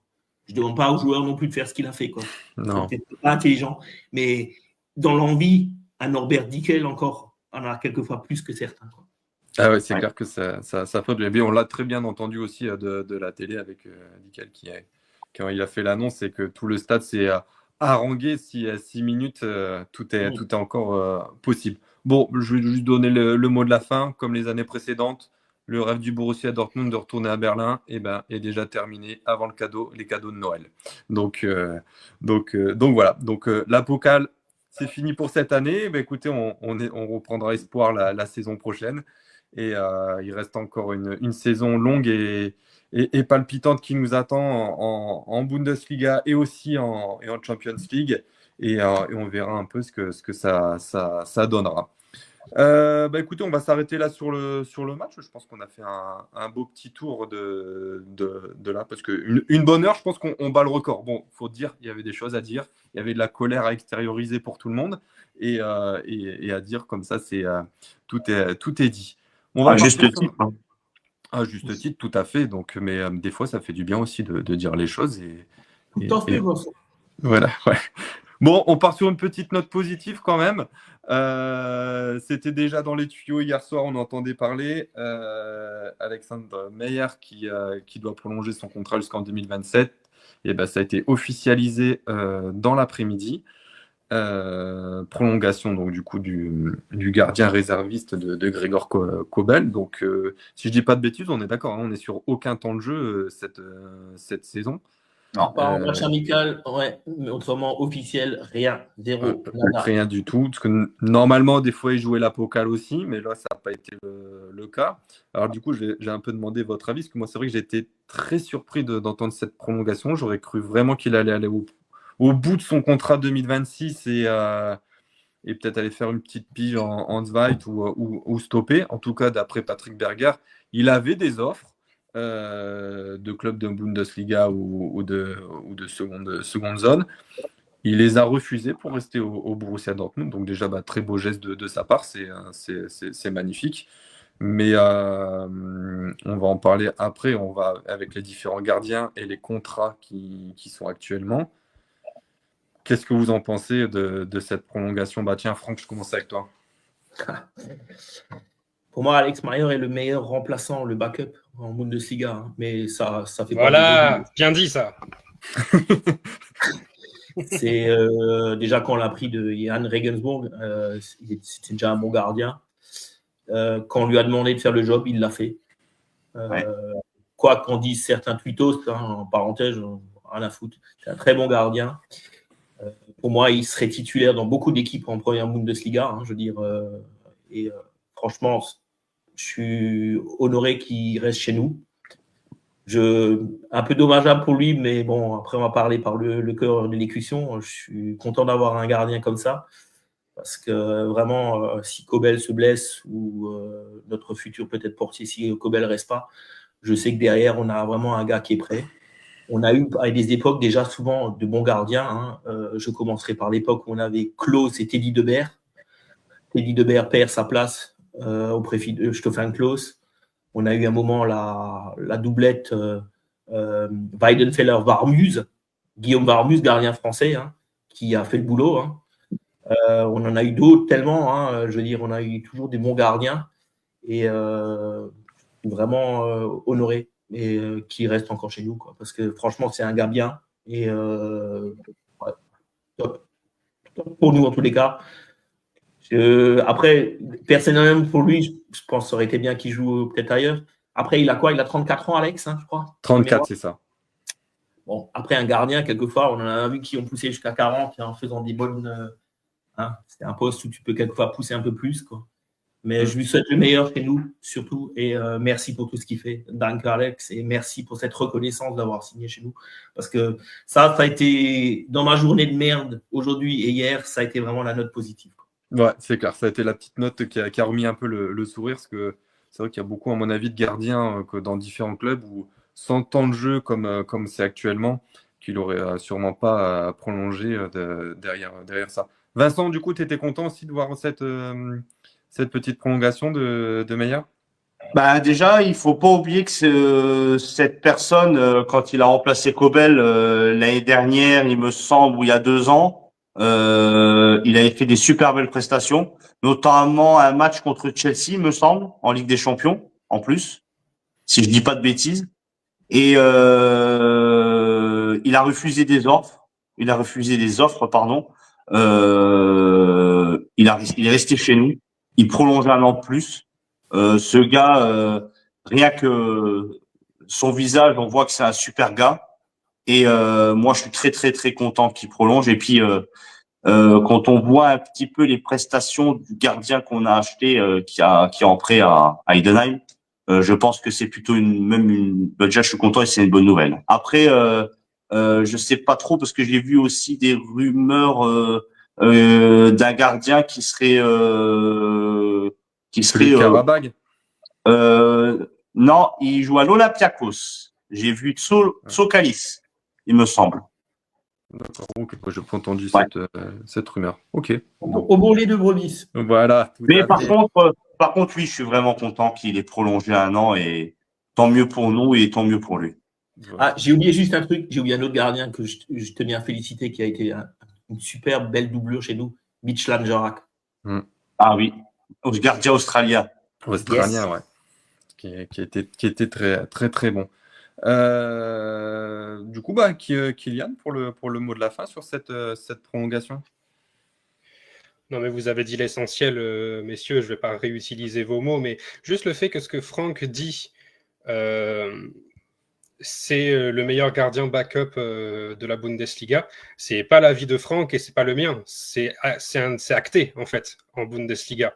C'est quelque chose qui est reconnu par les membres de la Bundesliga. En tout cas, ça l'est depuis qu'il arrive. Et cette année, je ne sais pas si c'est encore le cas parce qu'il n'a pas joué, donc forcément c'est plus difficile à jauger. Mais c'est plus qu'une doublure. Pour moi, ça devrait être même un concurrent à Kobel parce que dans certains secteurs dont on va parler juste après, Maxime, il est bien supérieur. Maintenant, voilà, la concurrence au poste de gardien de but dans tous les grands clubs, elle n'existe pas vraiment en réalité. Mais je suis ravi qu'il reste 1 an de plus. Plus, ça aurait été, je pense, problématique dans la rotation et dans le rajeunissement de ce secteur de jeu. Mais 1 an de plus, c'est parfait. Ouais, ça c'est clair. Tiens, Vincent, il y a Joël qui demande si on doit changer la police d'écriture sur le maillot. Voilà. Allez, voilà, comment on met un peu de sourire au moins dans cette émission. Voilà, c'était la Ouais, c'est pour avoir une blague. Alex taille 38, celle-là, la police. Hein. Voilà, je pense qu'on est même plus que sur du 38, Franck. Mais, mais voilà. Bon, juste, je vous ai mis du coup cette petite photo avec les différents gardiens qui sont actuellement sous contrat au Borussia Dortmund. Donc, je vais vous énumérer les contrats. Donc, on a encore Kobel qui est là jusqu'en 2028, Meyer qui a prolongé 2027. Donc, c'est dans l'ordre. 1, 2, le troisième est Patrick Dreves en 2027. Et on a le petit Ramaille prêté à Heidenheim qui est en contrat jusqu'en 2029. Voici un peu les différents contrats. Qu'est-ce qu'on fait cet été avec tout ce beau monde? Parce Je sais pas. que au final, tout le monde est encore sous contrat au moins 1 ou 2 ans. Donc, Mais est-ce que Kobel moi, part? je pense que Kebel va partir. Je sais pas, mais je vois mal Grégor rester encore une saison de plus. Après, C'est vrai pourquoi qu'on pas? n'entend pas parler de lui. Ouais, pourquoi pas? Mais bon. Après, il faut voir maintenant. On lui parlait de lui à Chelsea. Est-ce que Sanchez fait l'affaire à Chelsea? Pas le spécialiste de la. Bon, je sais pas. Qu'est-ce que ça donne au Real? Courtois est sur la fin ou je sais pas. Je sais pas. Mais après, bon, est-ce qu'on fait si Kobel reste? Je pense que tout ça va pas changer. Je pense qu'on va prêter encore Ramage une saison encore. Je sais pas. Pour l'instant, c'est nébuleux.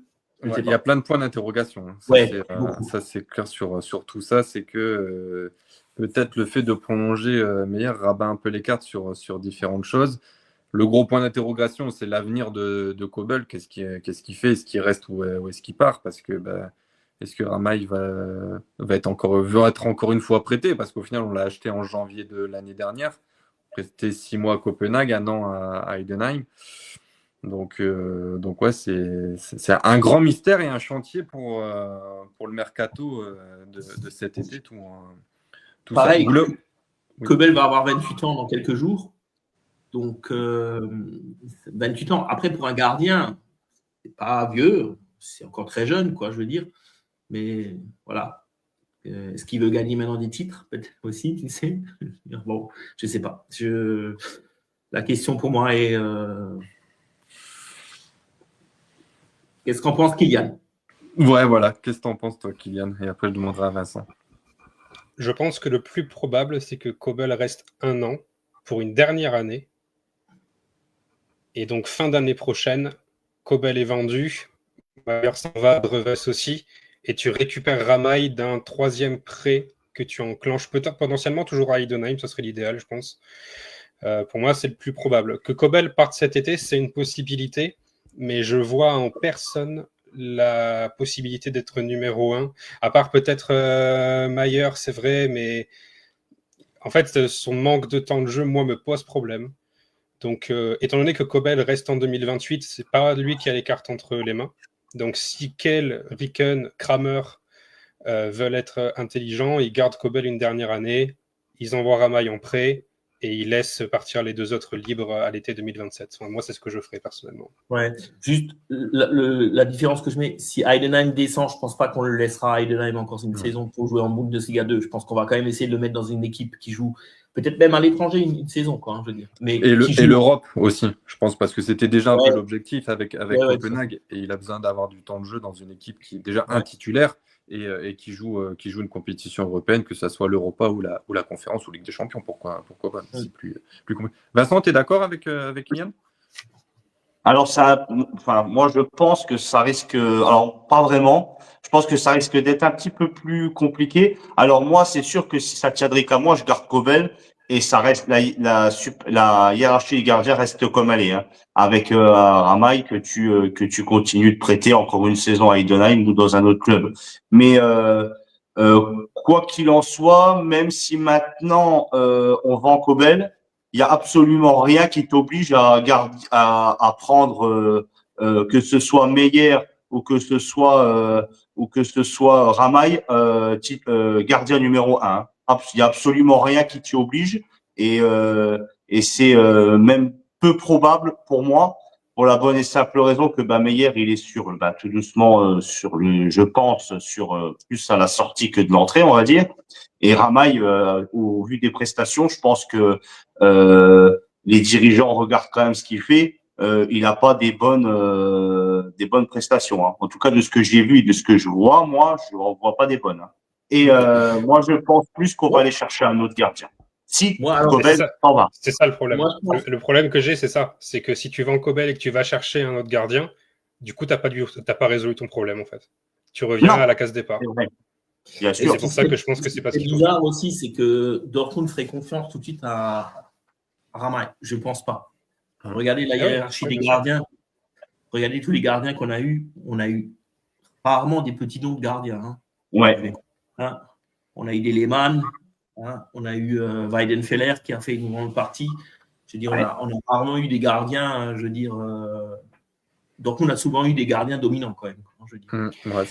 Et surtout quelque chose d'important, c'est quand parce que Kell connaît son effectif mieux que nous, mais quand il regarde tous les fins de contrat 2026 et 2027, tous les dossiers qu'il a à traiter. Si en plus il doit se rajouter Kobel, si en plus il doit rajouter la clause de libération de Guirassy, moi je pense que si tu peux t'épargner ce problème-là, tu le fais. Et du coup, tu gardes Kobel au moins 1 an et puis on en reparle en 2027. Ouais. Pour moi, ça, c'est le plus probable, effectivement. Mais je suis d'accord avec vous. Et je soulève juste un autre problème. Vous avez tous entendu de rumeurs de Kell à Wolfsburg. Hein. Ouais, on a entendu parler. C'est bien. Bon, là, on parle des gardiens. Voilà, on verra s'il y a du concret et quand ça sortira. Mais il y a juste sur Facebook FIFA Ligna qui demandait il sert à quoi Dreves. En fait, il est là pour suppléer un peu plus la réserve et le petit jeune, c'est quoi? C'est Ostriskis, je crois qu'il s'appelle. C'est ça. Ouais. 2027 aussi. Voilà, donc il est là plus. C'est vrai que je ne l'ai pas mis, mais bon, il joue avec la réserve. Il n'a pas une place de potentiel avec l'équipe 1. Mais il est plus là pour entre guillemets être le papa et un peu façonner tout ce beau monde et avec son âge un peu plus avancé. Donc voilà. Et après, il y en a, il dit Burki. Est-ce que Burki est un grand nom? Chacun fera son. Est-ce qu'il va revenir? Non, il est très bien en MLS. Comme on l'a chassé comme un malpropre, si Roman revient, ce serait un miracle. Oui. Hein, je veux dire. Il a Saint-Louis, là, je crois. Je pense pas. Et je pense que Roman est plus en fin de carrière et il se plaît bien, je pense, aux États-Unis. Hein. Oui, c'est là-bas, c'est très bien. Ouais, voilà. Et ça reste un bon gardien qui restera dans mon cœur, je veux dire. Voilà. Oui, c'était un bon gardien aussi. Hein. Ça, c'est clair. Écoutez, Kylian, il a des petites stats à nous sortir. Donc, on va ouvrir grandes les oreilles sur les gardiens de but. On est parti avec le premier slide. Kylian, ça te va? Ouais, alors je vous invite à mettre en grand écran le live pour voir parce que ça va être assez petit. Mais je me suis amusé à comparer les statistiques, le radar statistique global de Kobel et de Ramaille, puisque dans la logique du club, Ramaille prendra la succession de Kobel cet été ou l'été prochain ou l'été encore après. Donc, on va s'intéresser dans un premier temps à qu'est-ce qui se passe sur la ligne du gardien de but. En haut, vous avez Kobel, en bas, vous avez Ramaille. Alors, à garder en tête que l'échantillon est 4 fois plus important pour Kobel que pour Ramaille parce que FBref, qui me fournit ses stats, scanne avec une grande précision les 5 grands championnats majeurs. Ramaille, à part Heidenheim, il n'y en a pas. Donc, forcément, l'échantillon est restreint. Donc, qu'est-ce qu'on peut voir dans l'encadré en rouge? Donc, les buts encaissés par 90 minutes. Donc, pour Kobel, c'est 1,4. Et pour Ramaille, c'est 2,2. Mais le plus important, c'est la statistique qui est juste en dessous. Les tirs cadrés subis. Alors, c'est 3,9, c'est ça, pour Kobel. Ouais. Et c'est 5,4 pour Ramaille. Ce que vous voyez dans la dernière colonne, le percentile, c'est où se situe le gardien par rapport à tous les autres gardiens d'Europe dans le top 5 européen. Et donc, on voit qu'avec 5,4, Ramaille, il est dans le top 6% des gardiens qui subissent le plus de tirs cadrés cette saison. Autrement dit, il se fait allumer à chaque match. Il n'y a pas beaucoup de gardiens en Europe qui subissent plus de tirs que lui. Et la ligne juste en dessous, ce sont les arrêts. Par 90 minutes, on est juste au-dessus de 3 pour Ramay. Ça le place dans le premier quart des shotstoppers du top 5 européen, des 96 équipes qui jouent dans le top 5 européen. Si on le compare par exemple avec Kobel, il est à 2,6 arrêts par match, donc c'est évidemment moindre, mais évidemment Dortmund concède moins de tirs que Heidenheim, donc quelque part on compare un peu ce qui est incomparable, et c'est pour ça que c'est la dernière statistique moi qui m'intéresse, c'est le pourcentage d'arrêts. Ramay il est à 61,5, Kobel il est à 66,5, donc on voit qu'en termes de pourcentage d'arrêts, une fois qu'on a remis un peu l'église au milieu du village, Ramay il n'est pas fondamentalement si loin que Kobel en termes de travail sur sa ligne. Alors, tout ça, c'est mis aussi en évidence par le fait que Heidenheim, c'est la 4e équipe parmi les 96 du top 5 européen, c'est la 4e équipe qui a subi le plus d'expected goals. Donc, autant vous dire que les failles défensives de Heidenheim, elles ne sont pas dues à Ramay. Elles sont dues aux 10 autres qui sont devant, qui font absolument rien, parce que le système défensif d'Heidenheim est très très pauvre. Il n'y a que 4 équipes qui font pire. C'est Metz, Oviedo et Gijón. Et ensuite, c'est Heidenheim. Donc, pour moi, c'est important de resituer dans quelle équipe joue Ramay, en fait. Tu peux passer à la slide d'après, s'il te plaît, parce qu'on va passer à ce qu'il y a de plus intéressant, ce qui concerne Ramay, c'est le jeu au pied. On voit que c'est très très très très vert. Et j'ai mis avec les flèches jaunes ce qui me paraît être le plus intéressant. La première flèche jaune, ce sont les passes complétées. Il faut savoir que les statistiques pour les gardiens sont prises à partir d'une passe qui fait au moins 40 mètres. Et en fait, on voit que dans les passes complétées, donc de plus de 40 mètres, Ramay, il est top 1% en Europe. Il n'y a quasiment personne qui fait mieux que lui. Il en fait 8, je sais pas combien, quasiment 9. Et pareil, dans ce qui est juste en dessous, dans les passes tentées de plus de 40 mètres, il est top 1% en Europe aussi. Donc, j'avais déjà dit dans un live précédent que Ramay, c'était le joueur dans les 96 équipes du top 5 européen qui avait fait parcourir le plus de mètres au ballon. C'est toujours le cas encore aujourd'hui. Ça se traduit via ces statistiques-là. Parce que bien sûr, pour qu'une passe soit complétée, il faut qu'elle trouve un partenaire. C'est quasiment toujours le cas avec Ramay, puisque la troisième statistique en bas, la passe complétion pourcentage, donc son taux de réussite de passe, il est de 37%. Ça le passe encore une fois dans le premier quart des gardiens, dans le jeu au pied des gardiens. Passe tentée, juste en dessous. Passe tentée, donc là, on est sur pas nécessairement plus de 40 mètres. C'est toutes les passes confondues. Il est encore top 1% en Europe. Concrètement, Ramay, comment on peut traduire ça? C'est un meneur de jeu. C'est un numéro 10 qui joue au poste de gardien de but, en fait. La quatrième flèche jaune, elle nous emmène à average pass length, donc c'est la distance moyenne de passe. Ramay, il est à, si quelqu'un l'est en plus grand que moi, mais je crois que c'était 38. C'est 38, ouais. 38,8. Ouais. Voilà, donc il est à 39 mètres de passe moyenne faite par 90 minutes. Donc c'est beaucoup, et en comparaison, on va voir après le même radar que Kobel. Vous allez voir, c'est pas du tout les mêmes couleurs qui vont s'afficher. Et tout en bas, j'ai laissé 2 flèches pour quelque chose qui me paraissait pertinent aussi. Ce sont les centres arrêtés. Dans les centres arrêtés, il est à 1,75.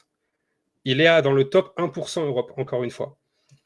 En fait, comment tu peux traduire en fait tout ça? C'est un gardien qui est à l'aise de sortir de sa ligne, pas comme Kobel qui lui est bloqué dessus et qui est légèrement meilleur, on l'a vu avant, mais c'est un gardien qui participe au jeu, qui est un vrai quasiment 4e défenseur central en réalité. Et ce qui est cruel, c'est que tu peux passer à la slide juste après, c'est le même tableau pour Kobel. Ça, c'est Kobel. Et là, on voit que dans les passes complétées à plus de 40 mètres, il y a 78% des gardiens d'Europe qui font mieux que Kobel. Dans les passes tentées, il y a 76% des gardiens qui font mieux que Kobel. Dans le average pass length, donc dans le nombre de mètres moyens fait par une passe de Kobel, on est à 30 mètres. Là, on était à 39 pour Ramay. Dans les centres arrêtés, on est quoi? On est 16e pourcentile. Tout ça pour dire que si jamais demain on passe par Ramay, si demain Ramay c'est le gardien numéro 1 de Dortmund, ça change fondamentalement ta façon de construire le jeu parce que tu as un joueur en plus. Aujourd'hui, Kobel, sa passe complétion pourcentage, donc c'est son pourcentage de passes réussies, il est qu'à 31%. Il y a 71% des gardiens en Europe qui font mieux que lui. On sait que le jeu au pied de Kobel est catastrophique. Je trouvais ça important de l'illustrer avec des chiffres aussi avancés que ça, parce que ça, c'est l'Observatoire du football.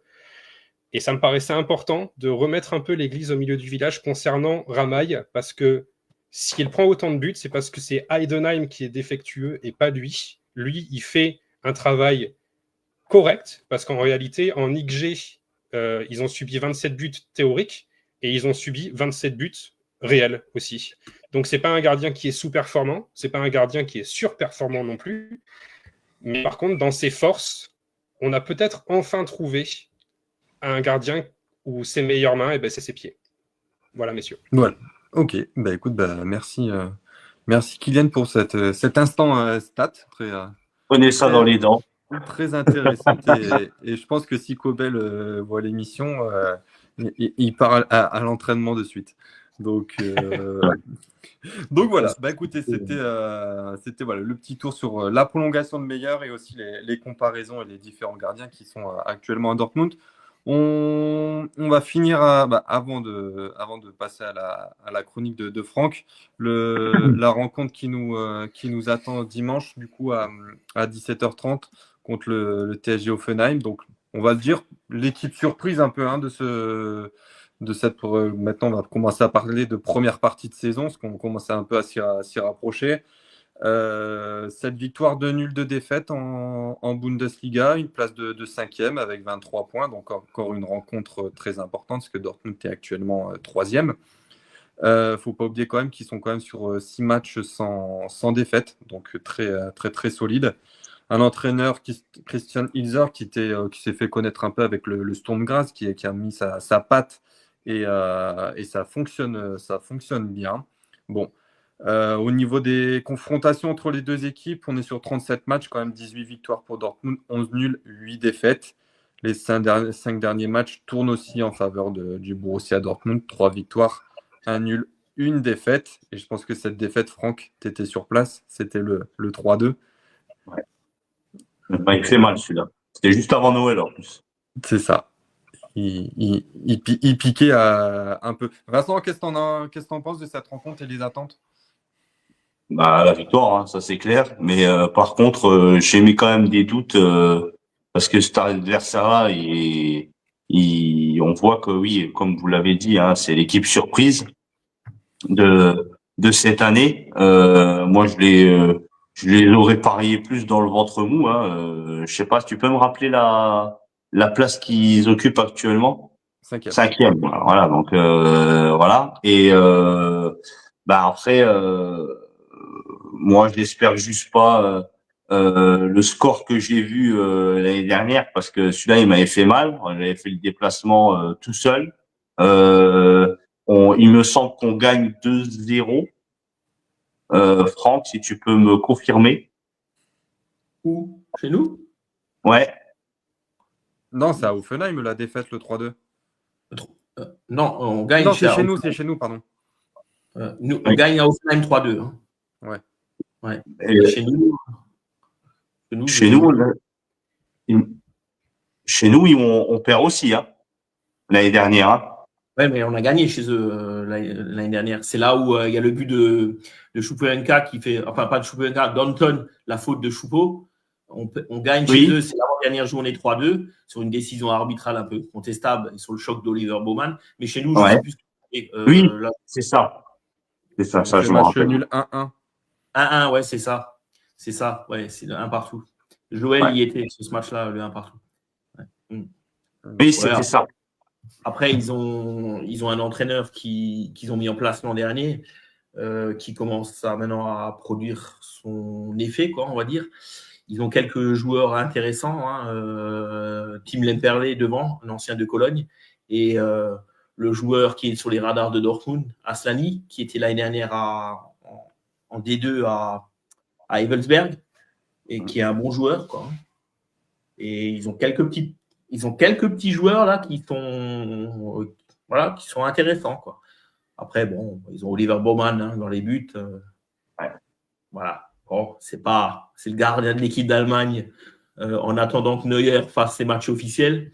Donc, bon, pas non plus, je veux dire, voilà. Logiquement, c'est une équipe c'est une équipe qui nous réussit et réussit pas quand même, par moment. Hein. Moi, j'ai fait un 3-3 à une époque où on mène 3-0 à la 75e minute et on finit à 3-3. On a déjà laissé des plumes contre eux. Donc, bon. Mais si tu veux survivre dans le top 4, si tu veux montrer une réaction après le match de coupe, si tu veux montrer que l'effort est dans une bonne là, tu as des matchs, comme disait Kylian. Donc là, Offenheim, il est hyper important pour le top 5. Enfin, nous, le top 4, mais je veux dire, par rapport aux autres. Tu auras Bodo Glimt après, je veux dire, pour, on peut dire, quasiment valider notre qualification au moins dans les playoffs. Donc, il ne faut pas se louper, quoi. Je veux dire, il reste 4 matchs avant la trêve. Donc, moi, je dis c'est 4 victoires impératives, au moins 3 victoires et un match nul, quoi. Je veux dire. Mais bon, les 3 victoires, c'est 2 en Bundesliga et 1 en Ligue des Champions, quoi. Donc, voilà. Ouais, écoutez, on verra un peu ça. Il y a juste Joël qui te dit, tu étais là au match aussi quand il y avait eu la défaite apparemment. Ah oui, c'est possible. Voilà. Oui. Donc, et Kylian, toi, du coup, sur cette rencontre? Offenheim, c'est une équipe qui a silencieusement quand même pas mal changé parce que je vois qu'il y a eu une rotation de 22 joueurs au total cet été. Pour autant, il n'y a pas eu de grosses dépenses. Il y a eu le départ d'Anton Starr, qui lui fait mal quand même, 20 millions d'euros à lui tout seul.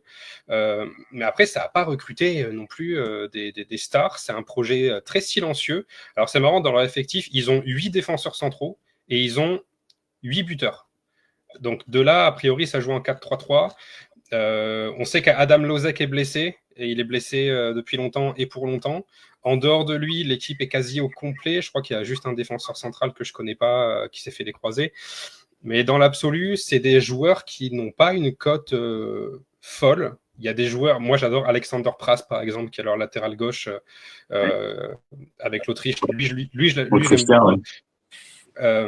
Et Aslani qui a une clause dans son contrat qui effectivement est un joueur, un top prospect. Il y a le bon Kramaric qui est toujours là, du haut de ses 34 ans. Mais c'est une équipe qui reste depuis début octobre. Elle n'a pas perdu. Alors, il y a eu le match en Pokal où ils se sont fait sortir par St. Pauli, mais depuis le 3 octobre, ça va faire 2 mois là, pas une défaite. Il y a eu victoire contre St. Pauli, victoire contre Heidenheim, victoire contre Wolfsburg, victoire en amical contre Greuther Fürth, victoire nul contre Mayence, pardon, victoire contre Augsbourg. Donc, c'est que des clubs qui sont faibles, qui jouent le bas de tableau. Et au milieu de tout ça, ils ont quand même battu Leipzig. Et c'est ça la plus grosse performance d'Offenheim jusqu'à présent.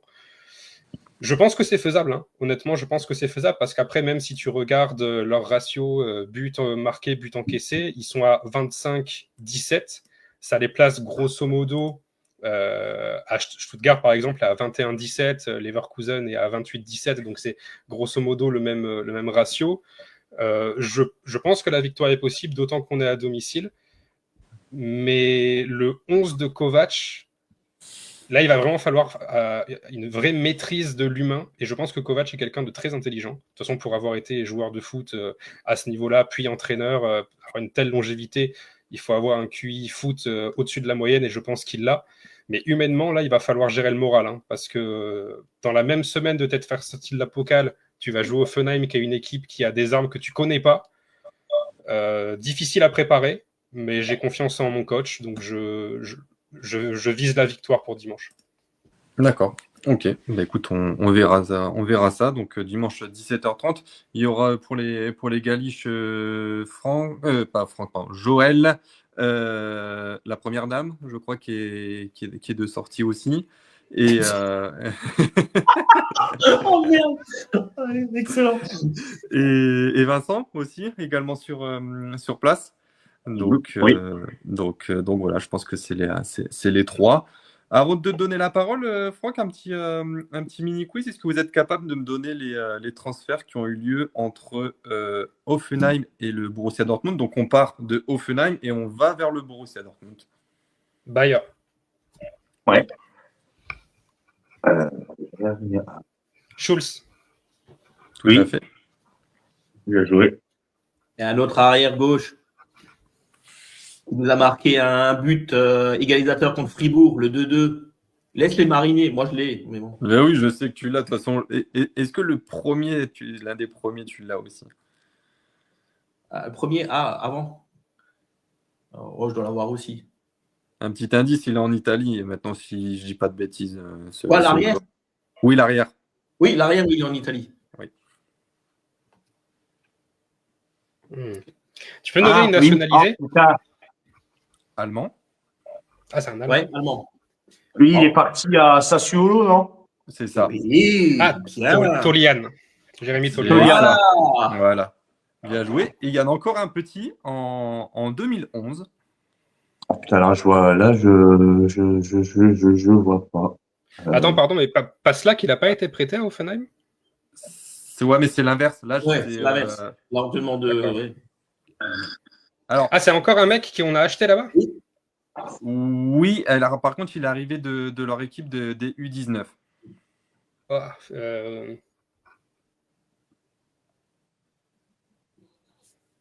un quel poste?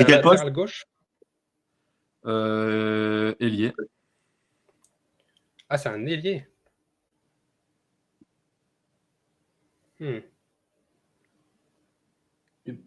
Je sais pas. Oula. Alors, un autre indice, il était sur le terrain hier à Leverkusen. Quoi? Hoffman? Oui, Ah, je putain, bah oui. tout à fait. Jonas Bien joué. Hoffman, ouais. Jonas Hoffman en 2011. Je savais pas qu'il venait de là-bas, lui. Si. Donc ouais, j'ai été surpris aussi. Je pensais pas qu'il venait Si. d'Hoffenheim quand j'ai fait mes petites recherches. Donc bon, voilà, il y a Joël aussi qui avait trouvé Tolian, Jean qui avait trouvé Schulz. Ouais, Tolian. Ouais. Tolian, il nous met le 2-2 contre Freiburg. Et Jonas Hoffman, après, qui est parti, hein, on sait, à Mönchengladbach. Et maintenant, qui est à Leverkusen et compagnie. Quoi. Voilà, c'est ça. Bah écoute, Franck, maintenant, ça va être tes petits 5 minutes à toi. Donc, comme d'habitude, Franck va nous faire deviner un joueur. Donc, Alors, c'est à toi. J'ai fait un attaquant, j'ai fait un milieu de terrain. Je me suis dit, je vais vous faire un défenseur central. Alors, j'avais dit à Max, vu qu'on a joué une double confrontation contre Leverkusen, quoi de mieux que de trouver un joueur qui a fait une longue pige à Leverkusen et une longue pige à Dortmund. Pour être précis, 7 ans à Leverkusen, 9 ans à Dortmund. Oh. Et entre les deux, enfin, je vais vous dire d'où il est formé. Il est formé du même club où on a formé Jürgen Kohler, le Waldhof Mannheim. Ouais. Et entre les deux piges Leverkusen-Dortmund, il nous fait une petite pige en Ligue 1 au PSG. Coupe de France, Coupe de la Ligue, Intertoto. Ah ouais. Une saison au PSG. Max, il a triché aussi. Je l'ai posé. Ouais, moi, il me l'a posé avant la question. Bon, j'avoue, j'ai triché à la fin parce que je ne le trouvais pas. C'est un joueur qui était titulaire en équipe d'Allemagne. Il a quand même 66 sélections en équipe d'Allemagne. Hein. Worms. Je vais vous mettre les clubs. Voilà, comme ça, vous avez un peu les différents clubs. Worms. Ouais, c'est mal prononcé, mais c'est ça. Christian Wörns. Wörns, Le pardon. O avec tréma, on dit Wörns. Oui, pardon, excuse-moi. Bien joué. Voilà, bien joué. Christian Wörns, donc défenseur central, formé du Waldhof Mannheim, 89-91, Bayer Leverkusen de 91 à 98, une petite pige au PSG où il connaît 2 présidents, 3 entraîneurs en une saison, c'est pas mal. Puis une grande pige au Borussia Dortmund, 99-2008, 297 matchs pour le Borussia Dortmund, 14 buts. Avec l'équipe d'Allemagne, c'est 66 matchs. Là, vous le voyez dans le dernier avec les matchs de légende. Hein. À Leverkusen, il a joué avec un joueur qui s'appelle Jens Nowotny en défense centrale. Ouais. Vainqueur de la DFP Pokal, on en parle parce qu'on a joué en DFP Pokal contre eux en 93. Hein. Au PSG, il gagne le trophée des champions. Il vient chez nous pour 6 millions d'euros. Hein. Donc, rien du tout, je veux dire. Hein. Il est champion avec le BVB en 2002. Il est finaliste de la Coupe de l'UEFA en 2002 contre le Feyenoord Rotterdam d'un certain entraîneur qui a entraîné Dortmund après, qui s'appelle Bert van Marwijk. Il est finaliste de la Coupe d'Allemagne qu'on perd 2-1 contre qui? Bon, Max, il le sait parce que je lui ai dit. Je me souviens déjà plus. En 2008. 2008. C'est la dernière année de Thomas Doll en tant qu'entraîneur, juste avant que Klopp arrive. Ah oui. Allez, qui marque le but pour le Borussia Dortmund? But égalisateur, parce qu'on perd en prolongation. Hein. Je regarde si ça met dans les commentaires. Tu nous l'avais dit en plus dans la voiture. C'est Mladen Petric qui marque le but. Petric, ouais. Et on la perd contre le Bayern de Munich. Et son dernier match, je l'ai fait. Parce que je pensais que la Pokal était après. Mais la Pokal, ça avait été jouée en avril 2008. Et son dernier match, c'est un 17 mai 2008. C'est mon anniversaire, le 17 mai. C'était une défaite contre Wolfsburg 4-2. Et cette année-là, on finit 13e au championnat. C'est la plus mauvaise place que moi j'ai connue en Bundesliga pour le Borussia Dortmund depuis que je suis fan du BVB. Donc 13e. C'est quand même un match où il y avait 76 000 spectateurs, 4-2, depuis les buteurs, et on avait remis le fameux bouquet à Christian Wörns, je veux dire. En Allemagne, il est un peu, comment dire, il a des sélections 66, mais il est écarté par Jürgen Klinsmann en 2006 pour avoir critiqué un peu sa façon, je veux dire, de gérer l'équipe d'Allemagne. Et dernière, avant de finir, juste pour vous dire, il a joué donc de 99 en 2008 chez nous, avec qui il a été associé en charnière centrale souvent. Parce qu'il a été titulaire, même capitaine chez nous. Hein. Vous voyez qu'il a le brassard sur la deuxième photo que Maxime a trouvée. Très, très bien. Il a joué avec un certain Jürgen Kohler, avec Wolfgang Feiersinger, qui était un Autrichien qui a joué chez nous, avec Nayus, qui venait du MSV Duisburg, un défenseur, Carsten Baumann, qui venait de Köln, avec un autre défenseur illustre, mais qui a laissé une mauvaise image pour des histoires pédopornographiques, qui est Metzelder. Madouni, qui dira que pour certains, c'est un joueur franco-marocain de mémoire. Il a joué avec Marcus Bremska, avec un Norvégien qui était Bert Dolmo. Il a joué avec Amedik, Gordon, qui ont été des jeunes qui ont été formés chez nous, qui ont réussi après dans d'autres clubs. Amedik à Karlslautern, Gordon à Karlsruhe. Et après, en fin de carrière, il a connu un certain Mats Hummels. Et vous savez, la dernière saison où il joue, avec qui il formait sa charnière centrale, du Borussia Dortmund, 2007-2008? Il est actuellement à Dortmund.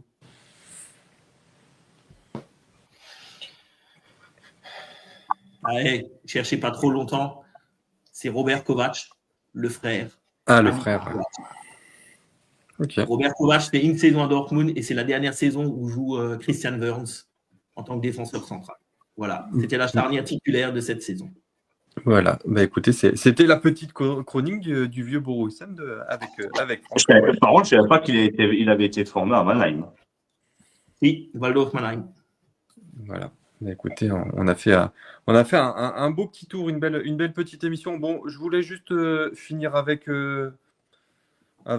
ça, juste pour montrer un peu Kylian et moi-même au top de notre forme. Un président Joël à la cave. Et puis, voilà. Donc, c'est notre petit classement des pronostics de compos de Kovac. Donc, c'est pour ça qu'il n'avait que sa carte bancaire hier. Il n'avait pas de liquide. Il est à la cave. Il fallait me le dire, Joël. Et voilà. Il compte ses sous. Hein. Mais bon, vous pouvez les voir, c'est très, très serré. Personne n'a fait encore de perfect. On n'était pas loin, hein, Kylian. Hein, on aurait pu mettre Silva. Le perfect, c'est 11 plus 5 du coup. Hein. Ouais, d'accord. C'est ça te fait 16 points. Là, si tu te fais un perfect, Soyez là dimanche, les gars, parce que Voilà. moi, je ne vise rien d'autre que ça. Voilà, donc on verra dimanche Non, tout ça. ça risque d'être une compo dure à trouver parce que. Non, Ouais. moi, j'ai déjà mon idée. Donc, on verra. On va attendre le groupe, déjà voir si tout le monde est dispo. Et puis ouais, à mon avis, un petit turnover ou autre serait également possible, sachant qu'on rejouera Bordeaux mercredi à 21h. C'est vrai qu'il ne faut pas l'oublier, ça non plus. Ça, ouais. Et il ne faudra pas oublier aussi l'émission du mardi soir avec Kylian, qui a été voir dans les encyclopédies nordiques pour préparer son. Mardi soir, les gars, c'est direction le Grand Nord avec Maxime pour une émission de légende. Ça va être Nick le Viking. C'est ça. Bah, écoutez, messieurs, merci beaucoup. Il n'y aura pas d'émission du coup vendredi soir parce que j'ai trouvé personne pour Offenheim. Donc, il est quel dommage. Moi qui attendais une émission où on fait dites Maroc, d'où zone. Non. Voilà, c'est ça. Et puis bon, comme c'est un plastic club, on va pas non plus s'amuser à nous à le présenter. C'est pas le plus attrayant. Faudra mieux faire un Fribourg ou autre qui sera plus joli à présenter. Donc nous on se retrouvera. Alors on se retrouvera pas avant lundi les gars maintenant, hein, parce que comme le match est dimanche. Donc lundi 20h débriefing du match et mardi prochain présentation avec Kylian de Bordeaux. Merci à vous trois. Merci aussi à ceux qui étaient dans le chat avec Joël, Jean, qui c'est qu'on avait de beau aussi, FIFA Liana. Voilà, que des gens qui nous écoutent comme d'habitude. Merci à vous. Passez une bonne soirée, une bonne fin de semaine et puis un bon match pour ce week-end. Et puis, écoutez, comme on dit en Allemagne, tschüss. Tschüss. Auf Wiedersehen.